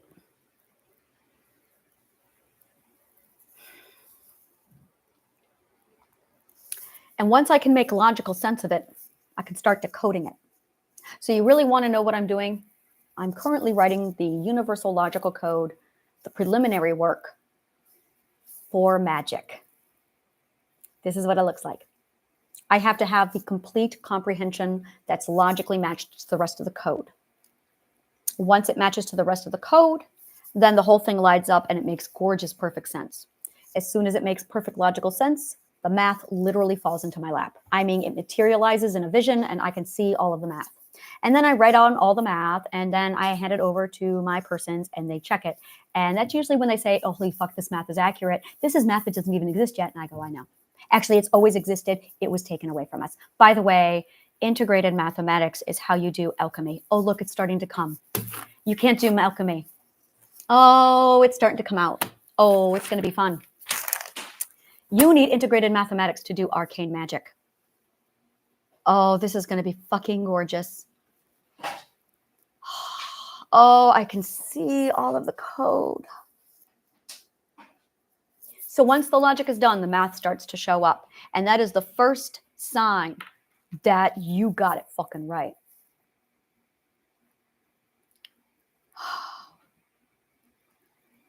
Once I'm done writing down everything that has ever taken place, it will literally release itself from me and it will just loop itself for all eternity and I never have to do this again.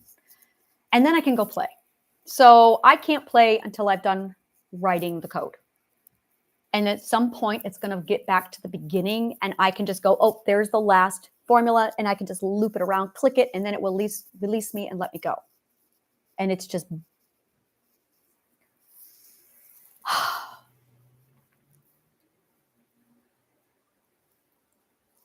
And then we can just spin it around and around and around, and we can just go through it, and we'll just have our own educational system. It will be a seed. And that's actually already in place. So if you want to start learning this stuff now, it's the Triadic Healing Program. It's already done. Go through it. It's all done. I've already built it.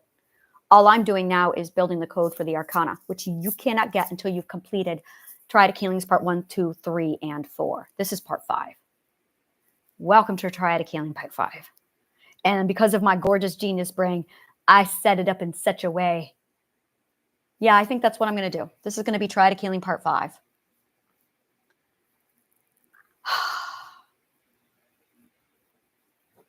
There. Well, that was easy.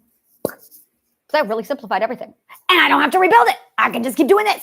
So when it's done, you guys can sit there and put it in all in order for me. And you can go, look what I made. And I'll go, ooh, that's nice. Put that on the fridge. That's right. I'm going to have a fridge.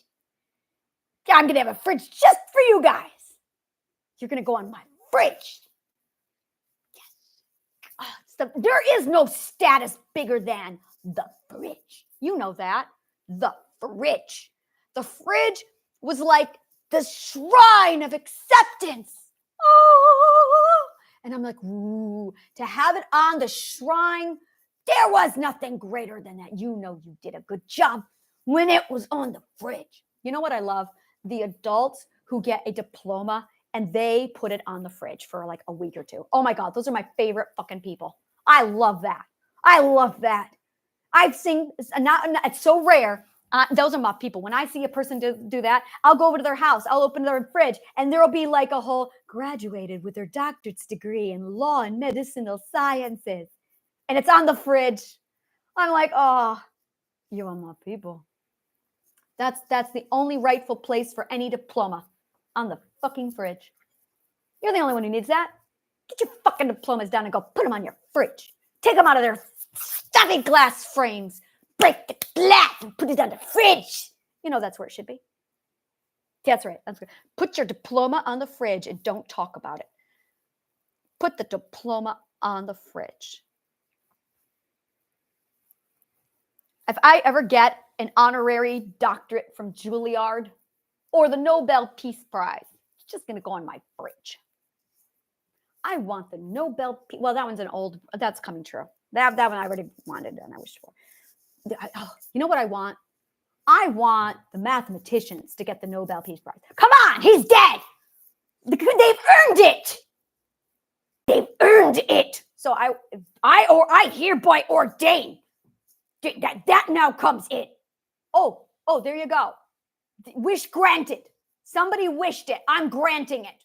That's just not fucking fair. So if you don't know, Nobel, the creator of the Nobel Peace Prize, ordained that mathematicians cannot receive it. And it just exempts them. And the reason he did that was for his own ethics, to prove it had nothing to do with his own ego. But he literally removed all mathematicians from ever being able to be considered. Acknowledged, understood. Nobel, you were fucking amazing. You were noble. That might be where they call the word noble, because Nobel was noble. The Nobel Peace Prize, Mr. Noble. He's probably literally the root of the word noble. Wouldn't that be funny? Now I need to Google it just to see. I wonder. Now that all being said, here's the best part of all of this. Because there's a best part to all of this. Oh, dude.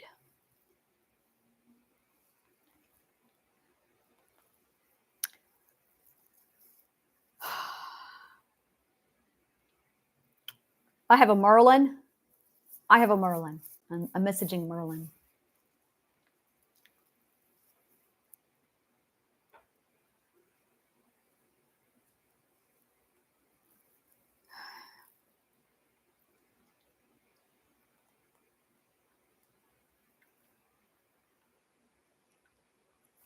So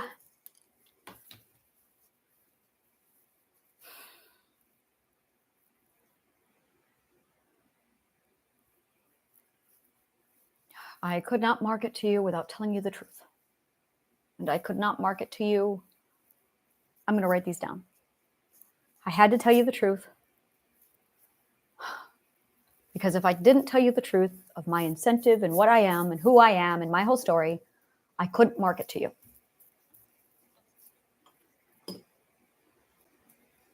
And I couldn't market to you without including my BDSM mistress.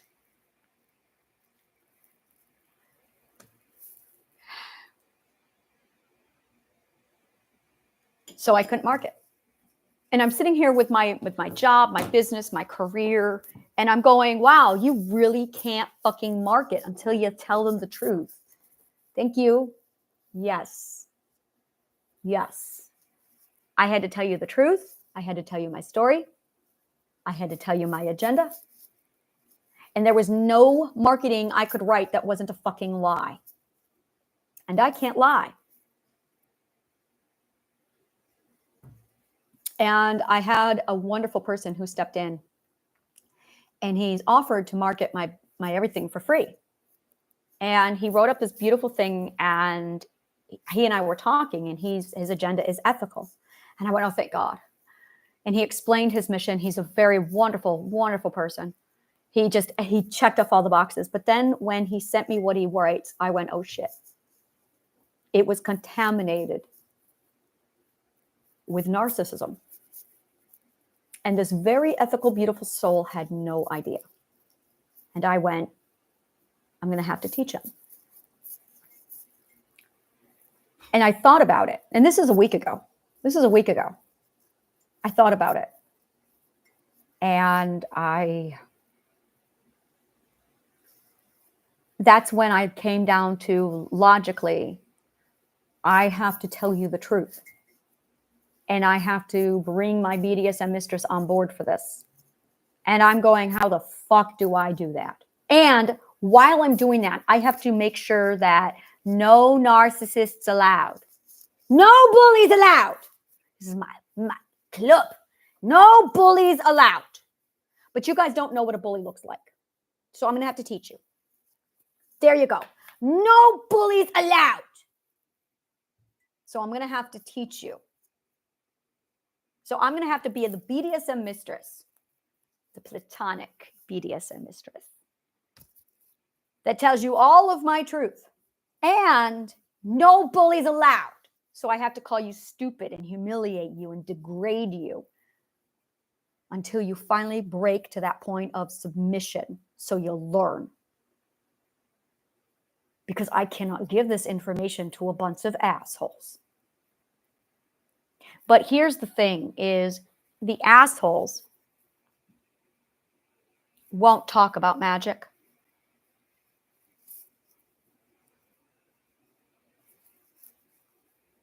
And they won't tolerate being wrong.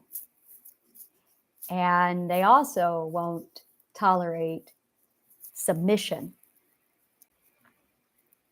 And they also won't tolerate logic.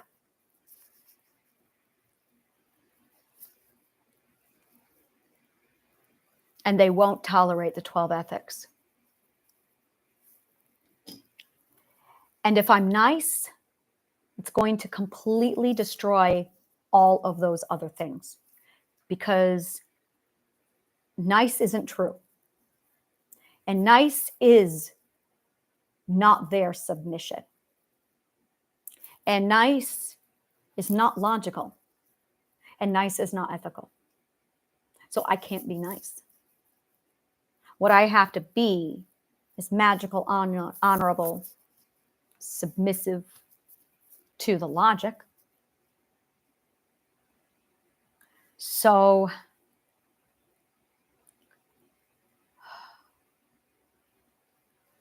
this whole thing has just been me doing all the work I need just to start my marketing. And in order to do that, I needed to really sit down and shave out what all of this really is. And I had all of these really noisy know-nothings giving me their opinion. And the problem is their education is Roman. And that's all I've been trying to tell you this whole goddamn time is, wait a minute, you're educated on a Roman educational system? Okay. So I'm going to ask you, every time anyone asks me, did you get a Roman education? Yeah, okay. Do you know the actual history of the Roman educational system, right? You call that an education? Seriously? You have a degree? Do you have a degree in the Roman educational system? Oh, that's funny. They're passing out diplomas, are they? Oh, that's cute. You see, the Greeks didn't have diplomas. There's a reason for that. There's a reason for that.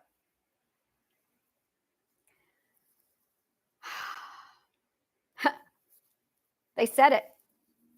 Plato did not have a curriculum. According to the Romans' mind, no. What I had for a curriculum, you guys would not call a curriculum. There's a reason for that. See, when I threw out there Plato's curriculum, the Roman mind went, that's not a curriculum. Those are just the academic disciplines. Dipshits, that's the curriculum. Are you that stupid that when you look at the academic disciplines, you don't realize they're a curriculum? I couldn't figure this out. You see, an educational system is a logical code to the literal brain. It's a logical code. An educational system is a logical code. The question is, did your educators actually study logical code or not? Mine did. Mine did.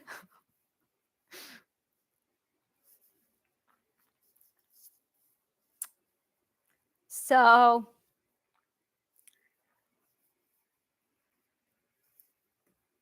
that's really what this is about, is whether or not you got your education from an actual logical code or a bunch of idiots. My education came from a logical code, an actual, like, people who mastered the art of the logical code. And then they built me an entire seed, and then I picked up the seed and I went, oh, look at that, I got the seed of life. And then I ate it.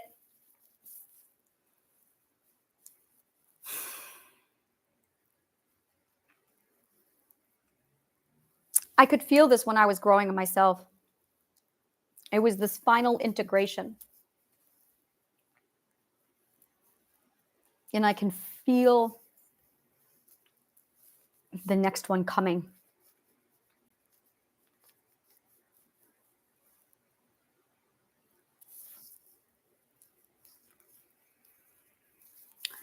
There was the self journey, and then there was the dream or business journey, and then they braided into themselves. And then there's this other one coming. That's the romance one. Well, I don't know. I don't know.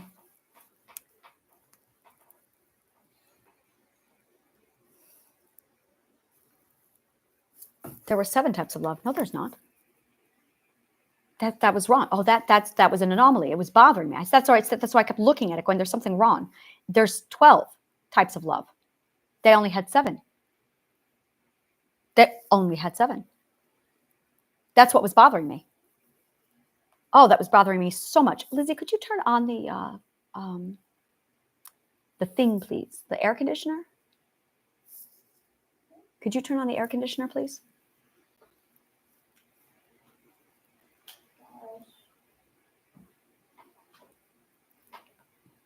Stuck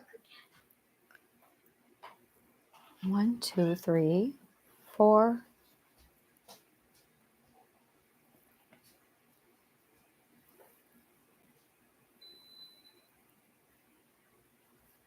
One, 2, 3, 4, 5, 6. Only 6? They never made it past the 6th ethical perspective. As a culture, no. Yes, no. Do the math. If they had, then Rome never would have conquered them.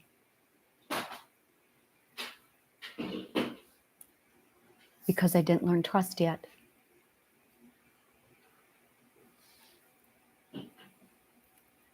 We're going to be greater than the ancient Greeks. Wow. Okay. No, they're the originals, which means I get to refine what they built. 2, 3, 4, 5, 6. Yeah, they only had 6, which means they were only 6 ethical perspectives through. There are 12 types of love. That's what was bothering me. There are 12 types of love. And I'm like, no, that's not right. I know that's not right. Yeah, I'm definitely not at that stage yet. No, not at all.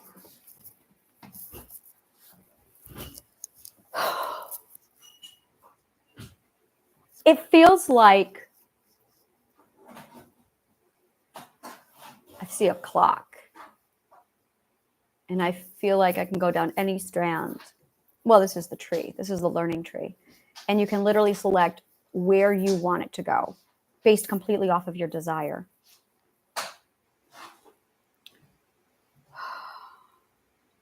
I'm starting to float. So there's, when you got the epiphany rush, it's literally like, it is insanely heavy hormone. The hormone for epiphany is, I believe it's pure serotonin. I cannot remember. I looked it up once and I studied what goes on in the mind during an epiphany, and it's a shit ton of serotonin. Epiphany hormones.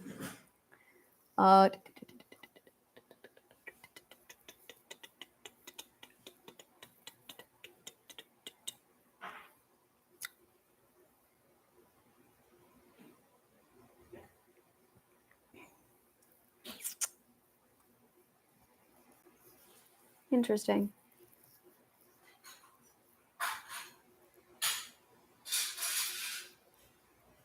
Is it cortisol?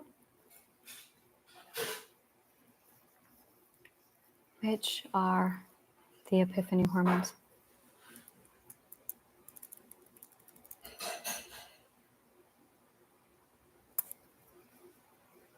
This is not helpful. Like, not even the internet is starting to make sense. And okay, Nim. No, that's not it either. Wow. Like, I just can't. Yeah, the internet is starting to shut down. That's where you guys are at, is you're making so many mistakes on the internet now that it's garbage. That's why it's not working anymore. No, everything's going to stop working because you're too stupid to know how to work it. That's how bad it is.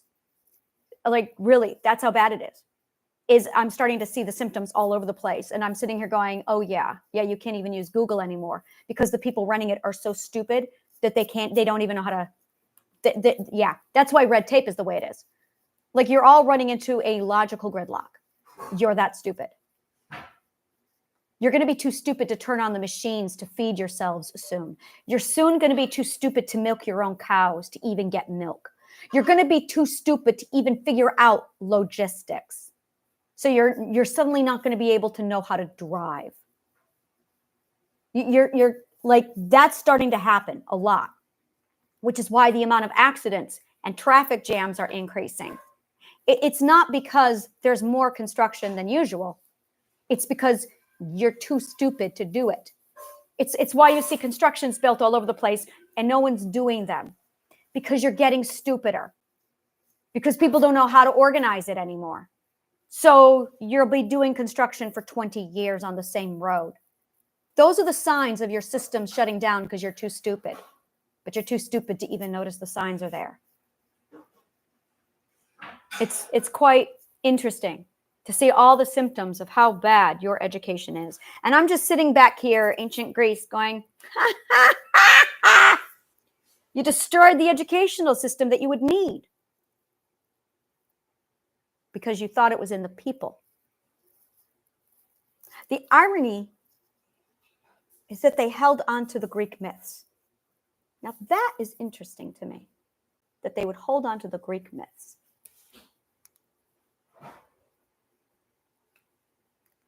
You know, the other time they couldn't destroy gods, it was also in the Norse mythology and also in the Celtic myth. They couldn't destroy those ones either. Makes you wonder why.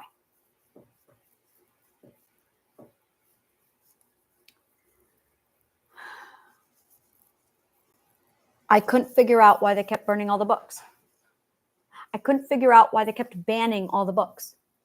That's why there's a list of banned books, because they're trying to keep people stupid.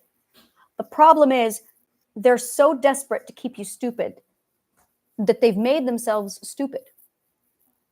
So they can't, and they're the ones in charge of teaching you.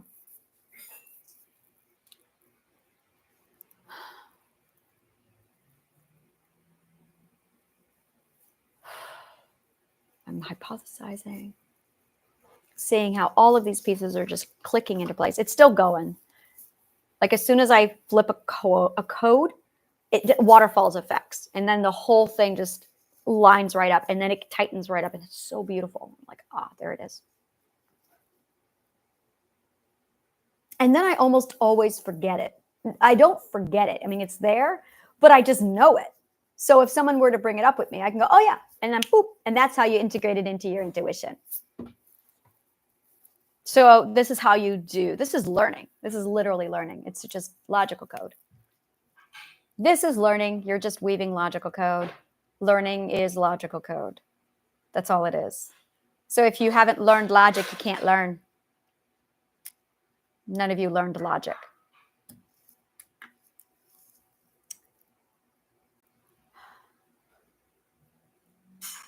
Learning is love. Learning is growing, which is why logic is love, and logic is learning, and logic is growth.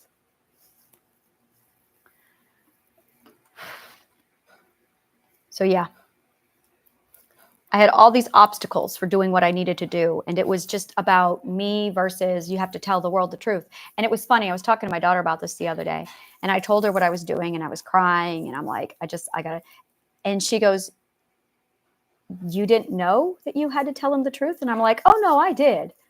I just did not want it to be here. I was just scared shitless of it. So I started telling my closest of friends. I told my partner. It was really interesting to see. Everyone's like, yeah. And I went, no one's running away from me. And then I told my family, and my family went, yeah. And I told my partner, and my partner's like, okay.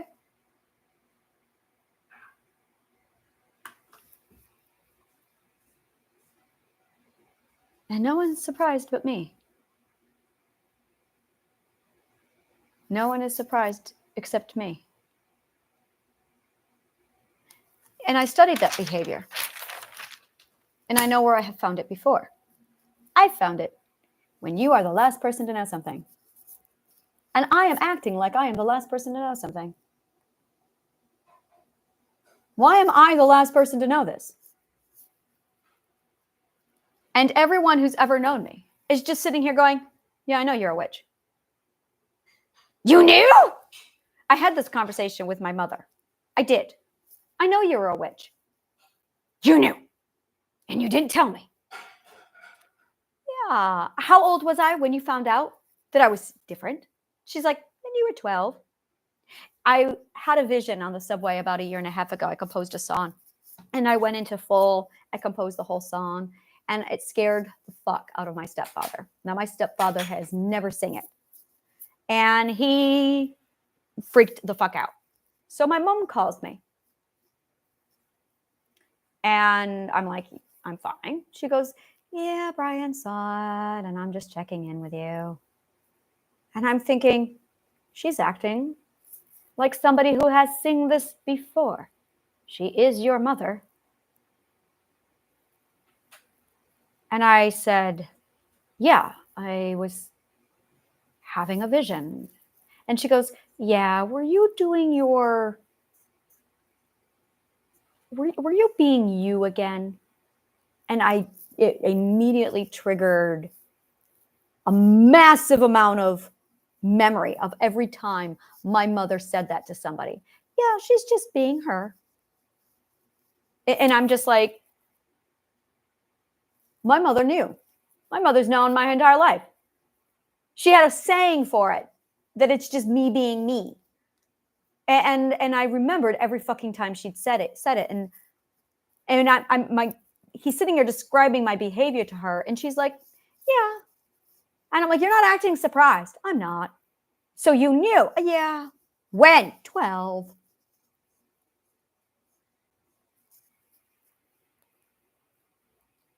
I think my sister is too.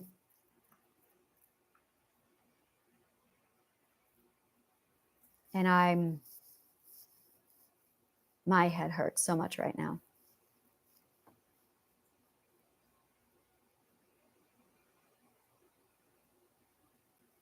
The pentagram really fucking bothers me. I cannot tell you how many levels it really fucking pisses me off. Every time I see it, I just get fucking pissed. Every time I see it, I just get fucking pissed. Oh, which means I probably don't have the logical code for it yet. Because every time I get pissed at something that's inanimate, it's because I don't understand it. I'm seeing a pattern. So I'm going, all right. So I don't understand the logical code of the pentagram. I don't see it. It is not yet fitting into any of my work. And I'm all the way up here at the 45th level of consciousness. And I still cannot figure out what the fuck this thing is. It's a star of some sort, but I'm going, it makes no fucking sense. I'm looking at it and I am not seeing the logic of it. The pentagram is illogical and it's bothering me the fuck off. I cannot begin to tell you how illogical it is, but I can't tell you why yet. All I know is the star, the 5-pointed pentagram, is fucking illogical. It just drives me fucking crazy. It mathematically does not fit into anything else that I can see.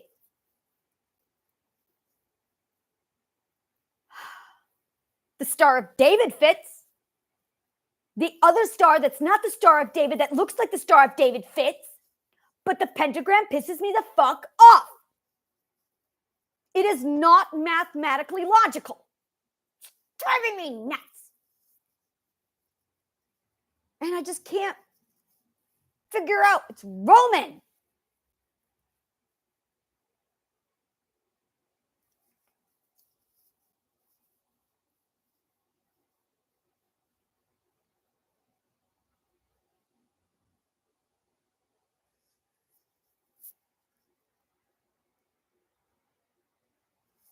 It feels like a Roman interpretation.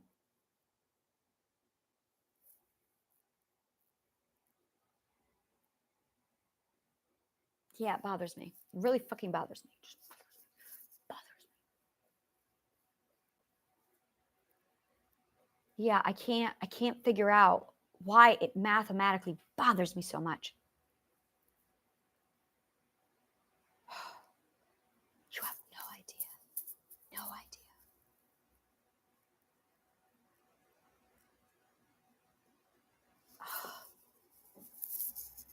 God, I can't.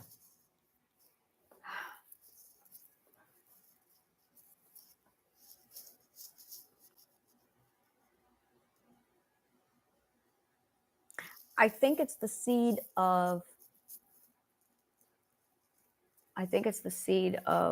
the magical education. That I have to see how the philosopher's compass turns into arcana. And I'm not seeing it. It is absolutely incompatible, but it's not. And I can't find the bridge. So there's a bridge that's going to literally bridge the gap between our world and the arcana world. And that's what's bothering me. But it's not even our world. It's just that there's a missing piece. And as soon as I can find the piece, I'll be able to plug it into the philosopher's compass, which will immediately convert and this is it, is the compass, the philosopher's compass will become both the pentagram and the compass at the same time. It'll be the AIDNS and the pentagram at the same time. And I haven't been able to figure out that missing piece. That missing piece will literally insert it in there to be the bridge that connects them both so that it will become visible. And I'm not finding it yet. And I can see the code for it. There is a code hidden inside the pentagram, and I have to solve it. And it's driving me crazy because it is an anomaly and it's wrong. but it's only wrong until I can figure out the riddle. So that's bothering me. It's literally the integration. It would be an integration. Into what? X. Let's just call it X. So we have the philosopher's compass over here. Is it morphology or evolution? Let's type that over here. Morphology. No. If I'm looking at this thing, that is not morphology. That's going to be an integration. So we're dealing with integrated mathematics. So philosopher's compass. Then looking over here at that doesn't make any fucking sense.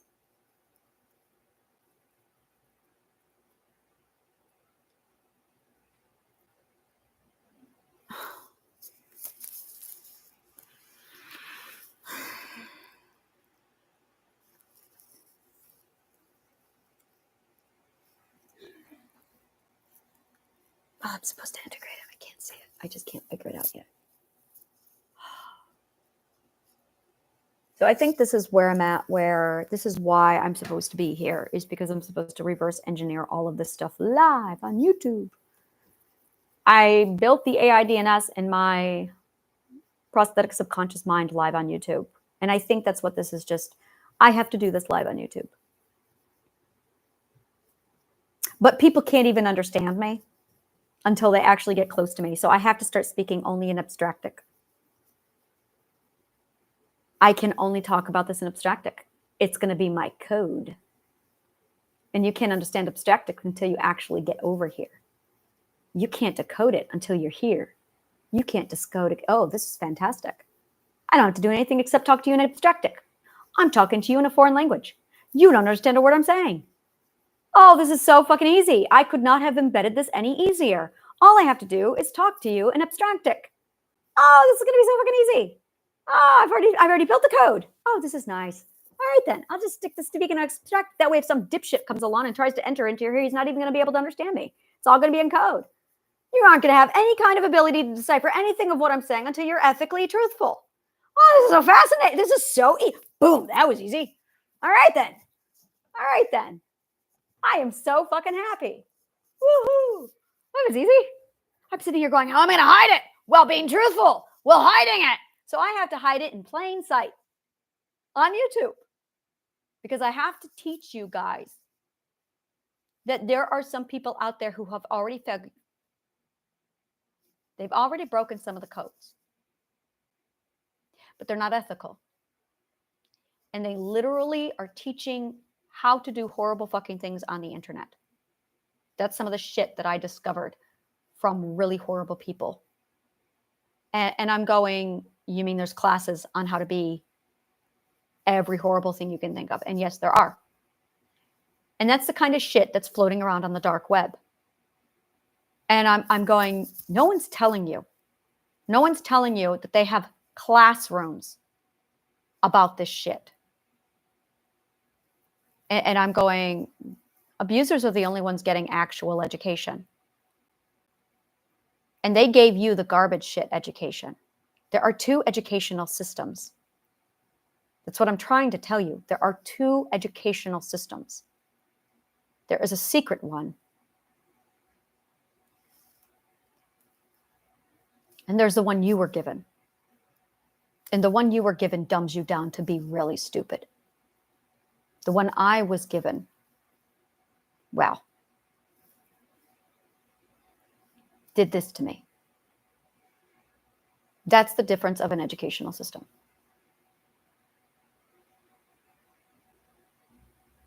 I have such an urge to dominate teachers on such a level. And I think that's one of the reasons why I'm so angry all the time, is because as soon as I hear the word teacher, this overwhelming desire to turn them into my little bitch overwhelms me. And I just need to admit that I can't be around a teacher without me wanting to break you into submission. But it has to be consensual. So don't come around me. If you're an educator and you don't know how to humble or learn, you are in the wrong place. Because only a teacher would ever know how to submit. You expect your students to do it. Set the example. So I can see me with my classroom now. See, now I can see my classroom. That was the other thing, is I couldn't see my future because I couldn't see my classroom, because I kept blocking it, going, no, you can't have that. But I want it, but you can't. I'm having an identity crisis. That's all this is. It was an identity crisis. Yes, it was. I had the mother load of all identity crises. And then you are going to have the mother load of all identity crises. And everyone kept coming to me and telling me in secret the same fucking shit that I'm sitting here telling you, except they're not talking about logical code. So I'm now starting to hear all the different stages of people becoming magical creatures. And I'm going, no one's talking about it. There's closed doors. There's what we're all talking about. I feel like we're an underground religions cult. We're like, I don't want to be a cult. I've researched cults. I don't want to be that. We're going to be something different. We're going to be something so much better than that, because I don't want to be that. We're going to be knights at the round table. That's right. We're going to be knights at the round table. We are knights. Hail, knight of the woeful countenance. Oh, so excited. We're going to be knights. That's right. You know, it's funny because no matter how many times you roll this dice, there is no other person to beat.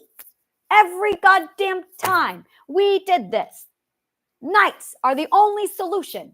Knights. That's right. Knights at the round table. There's no other solution. The Knight Templars did this and they're like, knights. It's like, that's right. That's right. They used to be priests. They used to be. The first ones, Solomon's were. Solomon's were priests. But Roman priests are different than Greek priests. Roman priests are really, really fucking toxic. But the other ones,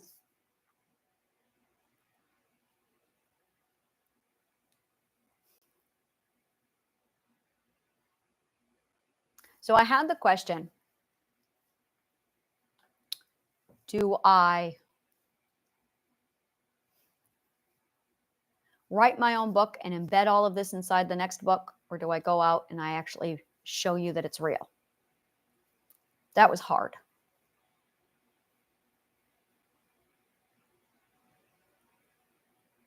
But that was not my message. My message was very clear. Tell your story. And I'm like, it's time to come out. I got the same message that they did. And they all got the message, pass it on. Pass it on. That is their message, pass it on. Mine was not pass it on. Mine was tell them. You want me to tell them? And she went, tell them. You want me to fucking tell them. The last time anyone tried to talk about this, they ended up dead. Tell them. They kill whoever talk about this, and tell them.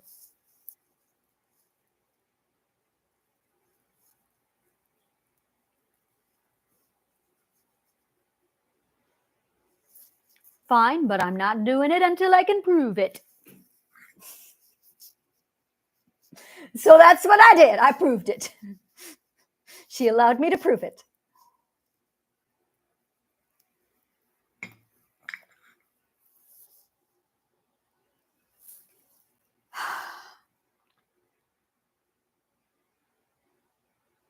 So I have an answer to my marketing.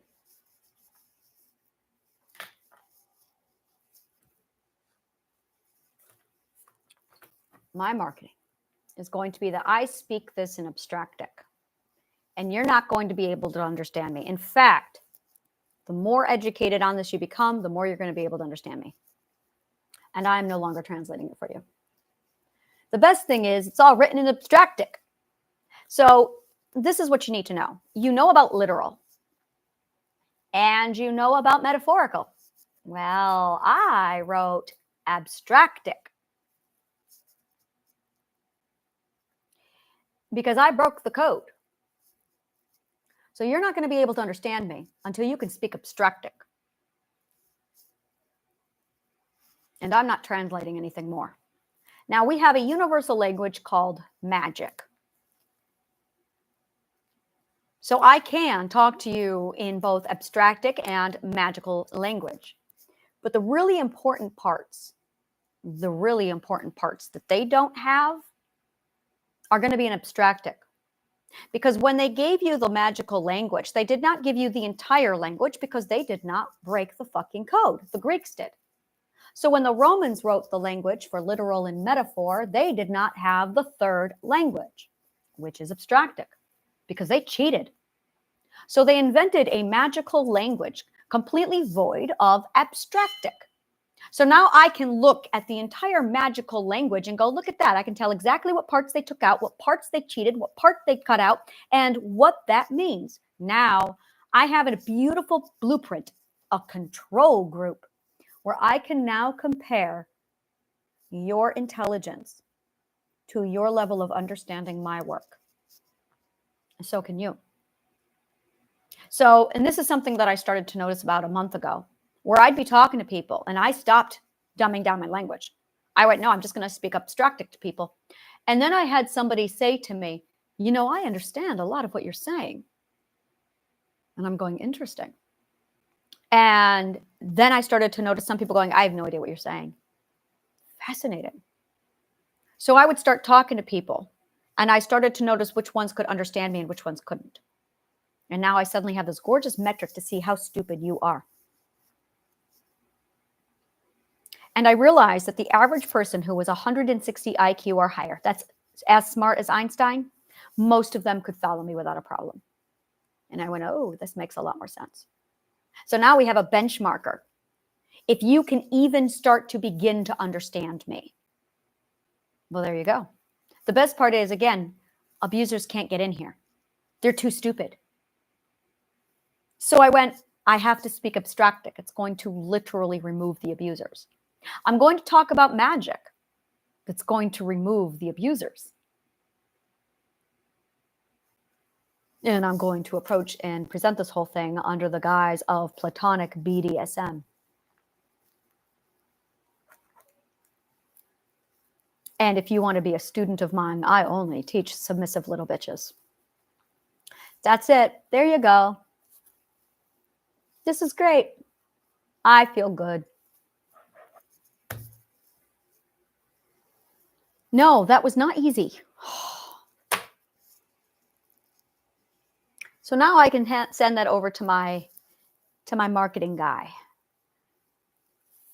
And we can start putting this together. I could not figure it out. I couldn't call it the Healing Garden anymore. I'm like, I can't call this place the Healing Garden. I'm getting the wrong type of people. I cannot call it the Healing Garden. I'm getting second perspective assholes.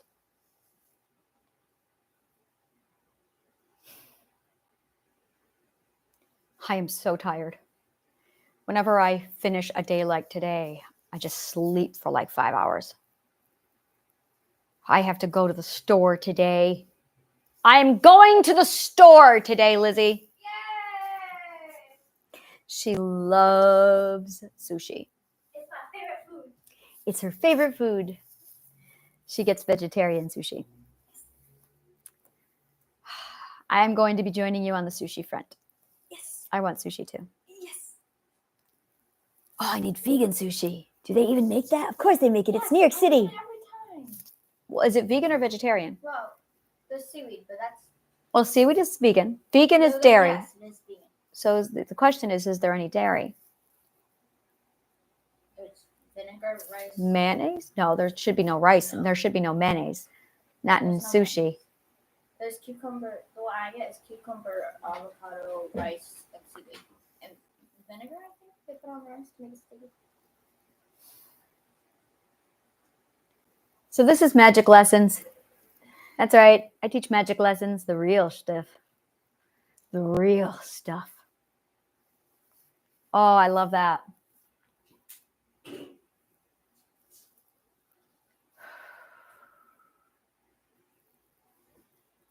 All right.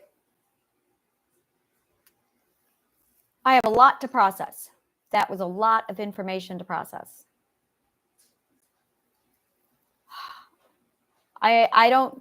I do whatever feels good. And it feels good being here every day.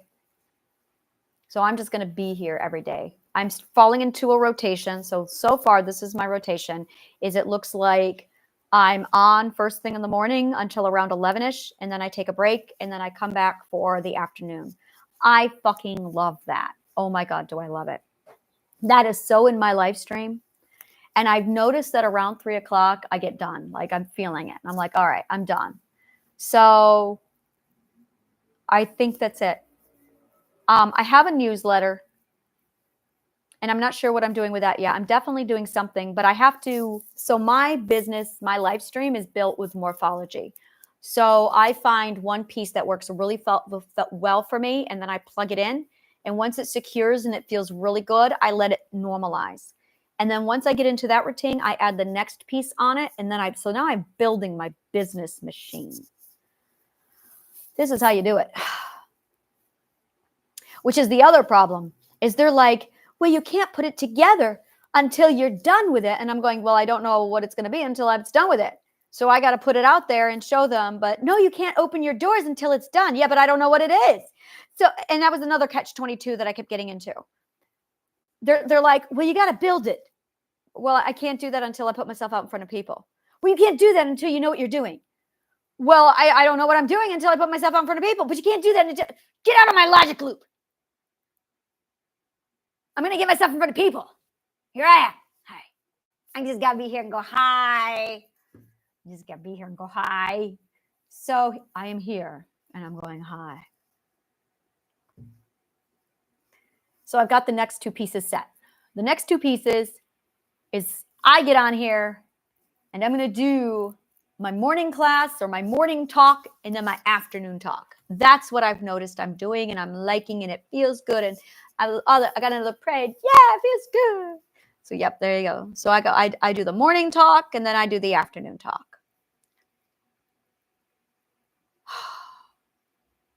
And then I don't know yet.